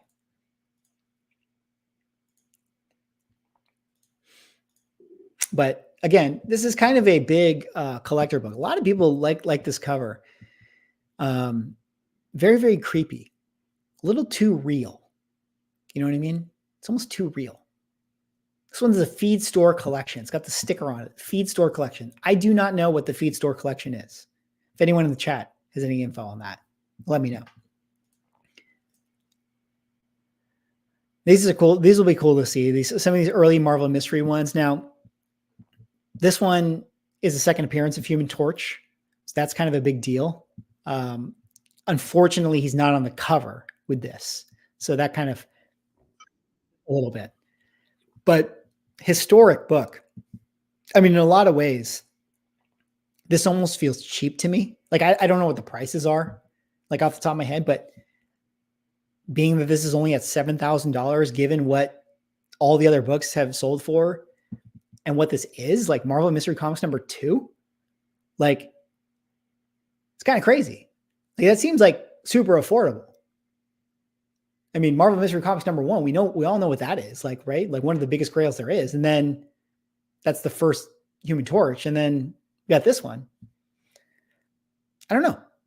What do you guys think? Seems like a deal. Feed Store Collection was started on Reddit when a girl's family found a bunch of comic books in their grandfather's family's feed store. There were some really high-grade Golden Age comics in it. Oh, Cosmic Trucker. Thank you. I didn't know that. You know, it's interesting. I feel like, you know, CGC, sometimes they have these little stickers on them, but then they started doing the custom labels. So we got that with the Fantastic collection, the Superman one that has the documentary about it. And then Guru, he had one. Shout out to him. Sorry, Jeff, can't remember what your collection was called, but he got a custom label. So it looks like they kind of moved away from the sticker and they've kind of gone into this custom label situation. So cool. I didn't know that about the Feed Store one. I picked up a couple of Raw Tales from the Crypt from the Feed Store collection. Oh, I didn't know that either. Okay. Everyone knows about the Feed Store collection. Apparently I'm the last person to know. Those Feed Store collection comics have insane colors. What is this? I have a few Feed Store books. I believe they're Wings copies. Everybody knows about the Feed Store collection except for me. I'm the only person. It's actually very cool. Read the post about it on Reddit. I feel left out, guys. Come on, Reef. No. You have some too? I feel like I have to buy it. I feel like I have to buy a Feed Store collection book. Yeah, Marvel Mystery Comics #2 selling for $8,400. I don't know the price off the top of my head, but it doesn't seem that bad to have such a book that's so historic. 1939. You know what I mean? 8,400. Second Human Torch. It's pretty crazy. It's pretty crazy. All right, we have this one right here. This is a great book. I mean, Marvel Mystery 7. Awesome Schomburg cover. You got the bondage, girl in red. Now, the only, not problem, but like if those guys on this cover were Nazis, you know, doing weird science experiments, I mean, this would be even more Moon Boy than it already is, you know, but not every book is perfect. But this is 1940. So probably, I mean, the Nazi party existed, but we weren't quite there in propaganda world just yet. So makes sense as to why. Yeah, that's what I'm saying. It sounds like everybody has Feed Store comics except for me. What kind of collector am I?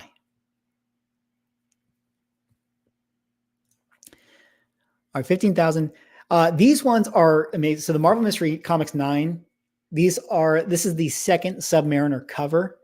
This is kind of their first battle, you know, the fire versus water sort of situation. And I feel like this is really like one of the historic covers, in my opinion. You know, when they put these two characters together and kind of had them fight in a book. So I'm curious to see where this goes. I definitely was like, this was definitely going to be a $30,000 book. But was it going to be a slugfest? You know what I mean? Like a 3.5 sold for 38,000. So certainly this was going to be above 30,000. We'd be curious to see where it goes from here. You know, it's currently at, I'm assuming it's at 30. Can't quite see.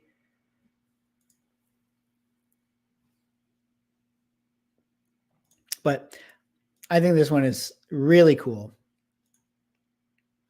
Really, really awesome. Schomburg cover. This is where I think I've read the story. Submariner comes in. He's like fighting all the people. This is when he was a bad guy, didn't like, humans and stuff. And Human Torch has to come in and fight him. All right. Oh, he closed it. Wow, 28K. So that's a little surprising to me. I think that's actually a little low. What do you guys think? Because the 3.5 sold for 38. So it seems like that was a good deal on that one. And then this one here got the restored copy. Now, again, you have to evaluate this as a situation of, can this restoration be removed? Small amount of color touch, small amount of glue, tear seals, spine split sealed. So you can remove all this. So you have to sort of treat this like it would be a 1.0 if it has a spine split, or like a 1.5. So that's kind of like whatever some of those prices would be. So that one's selling for 20. Seems like this person got a really good deal because they got a 3.0 for 28, and this one got a 3.0 restored for 20. It's like, at that point, why not just bid on the 28? I mean, the reds are maybe redder on this, but it's not like these reds are lagging. So pretty cool to see that. But I don't know. Again, a very, very cool book. And I'm sure that whoever bought it is going to be very, very happy with their purchases. All right, folks. We have some more Marvel comic, mystery comic stuff coming up. Some really cool books, some Spectre, some Punch, some Sensation 1, some Superman 1s. I mean, there's a lot of great stuff going on. Albedos, number 2. Would be cool to stream alongside of all of these books. But we got to do a giveaway.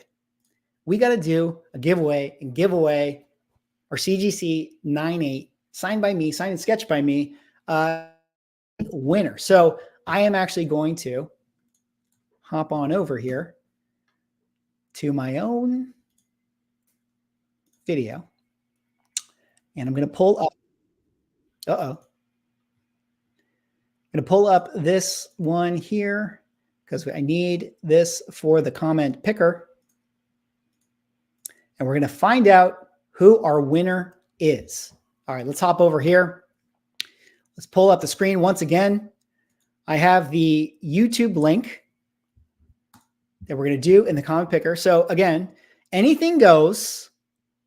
I'm going to pick somebody's comment that says like, Swagger House, you have a stupid face. Because I said you can comment anything. All right, include replies, no including replies, allow duplicates, no allowing duplicates. Anything goes. We're going to load them up. Who is going to win? Okay, we have 294 potential people that could win this book. 294 potential people. Now I'm going to pick one, and that person is going to be the winner. But again, that person has to follow up with me, and I'm going to comment on them and whatever. So I'm going to pick a couple runner-ups just in case the first person never gets in contact with me. But here it is, guys. The winner of the Darkhawk 1, signed and sketched by me, is going to be Brian Silverman, 1388. Can I enter from... Oh, my God. Now I got to ship to Canada.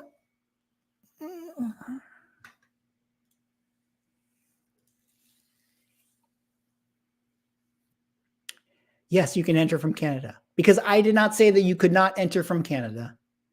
Okay. I didn't think about it. And now I have to pay Canadian shipping rates. Congratulations, Brian. You get this book and I'm out $50. But hey, it's all well and good, man. It's all good fun. It's all good fun. You know, we're Moon Boys today, right, guys? $50, who cares? Because comic books are back, baby. Comic books are back. We are going to the moon this year, guys. This Heritage Auction showed us that comic books never go down in value. They're the best investment you can make. And bye. Spider-Boy is going to the moon. And you, Brian, are going to the moon with Darkhawk number 1, signed and sketched by me. One of four Bry's Comics has one copy. I have one copy. I'll put it on my wall behind me so that we can look at it in all the videos. Bry's going to give away one, and you, sir, got the other one. Okay, so you are the grand prize winner, but in case I never hear from you again, and you don't respond to me, and I can't actually get your info and your address, we're going to pick another winner.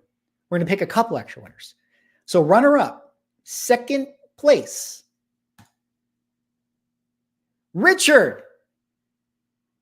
You were so close, Richard. Richard's been following the channel for a long time. I am excited that Sanity Volume 2 is coming. Will you have variant covers for this one as well? Richard, thank you so much for leaving the comment. I'm so glad you are excited about Sanity. And I'm so glad that, this feels like it's rigged, right, guys?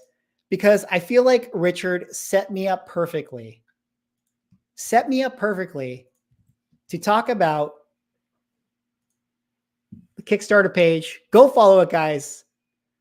Pre-launch page, Sanity issues 2 and 3 coming out. Will I have variant covers? Yes, sir. To answer your question, I will be having variant covers for these ones. And very excited to say that I will have the same sort of vintage EC style variant covers for these ones as well. If you're familiar with some of the other ones that I had, same artists. The goal is to have it. We're going to have a whole set for the run. We're going to have a whole set in that style so we can have something nice to collect and put together. Okay, Richard, thank you so much. Let me pick a couple more winners here just in case, again, the people don't respond to me. Third runner-up, Blue Lantern. Personally, I love cats and dogs. But seriously, comics are great. All these variants kind of suck, but are great in their own way. More artists get their work out, and I buy the cover I like the most.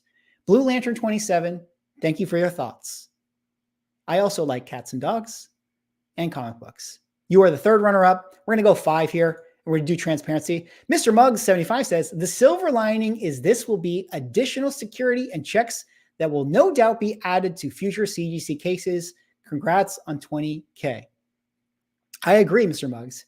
The silver lining is, in fact, that we're going to have better security in CGC comic books. Although, as we learned today, with all these auctions, nobody actually cares. Okay? Nobody actually cares about the CGC cases because nobody looks at the book. They only look at the number. Thank you, Mr. Muggs.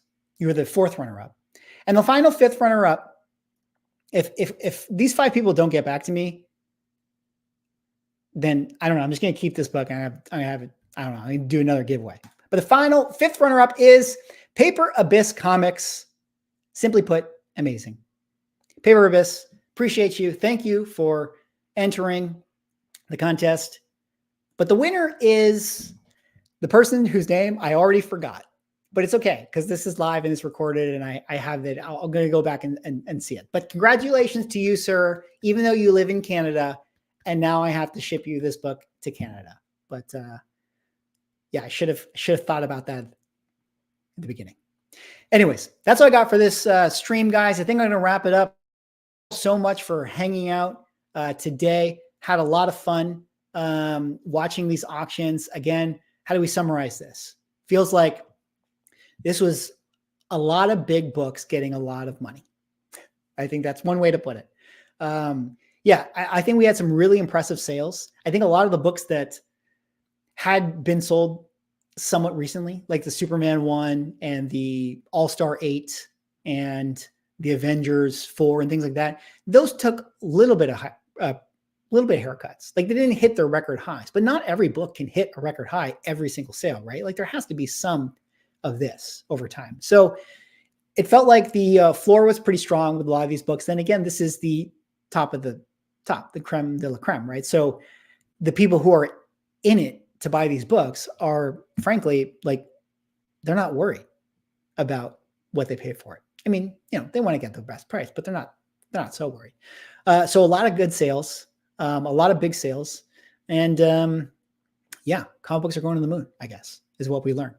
And buy the grade, not the book, because nobody cares if you have a spine tick on your ASM1. That's what we learned. That's what we learned today. And the more we know, the better collectors we're going to be.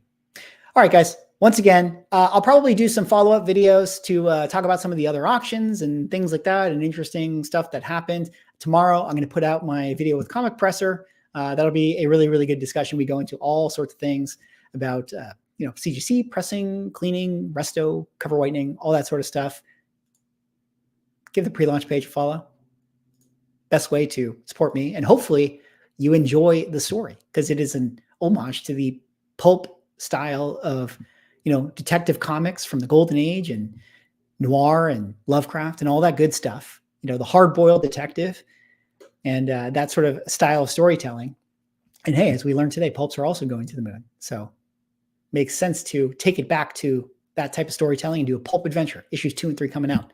Anyways, that's all I got for this stream. Thank you again for all hanging out today. It was a lot of fun. Hope you guys enjoyed that. Hope you guys enjoyed the coverage. Stay safe out there. Let me know what you guys think in the comments if you watched the rewind. Let me know if you guys bought anything. Did you buy the ASM one?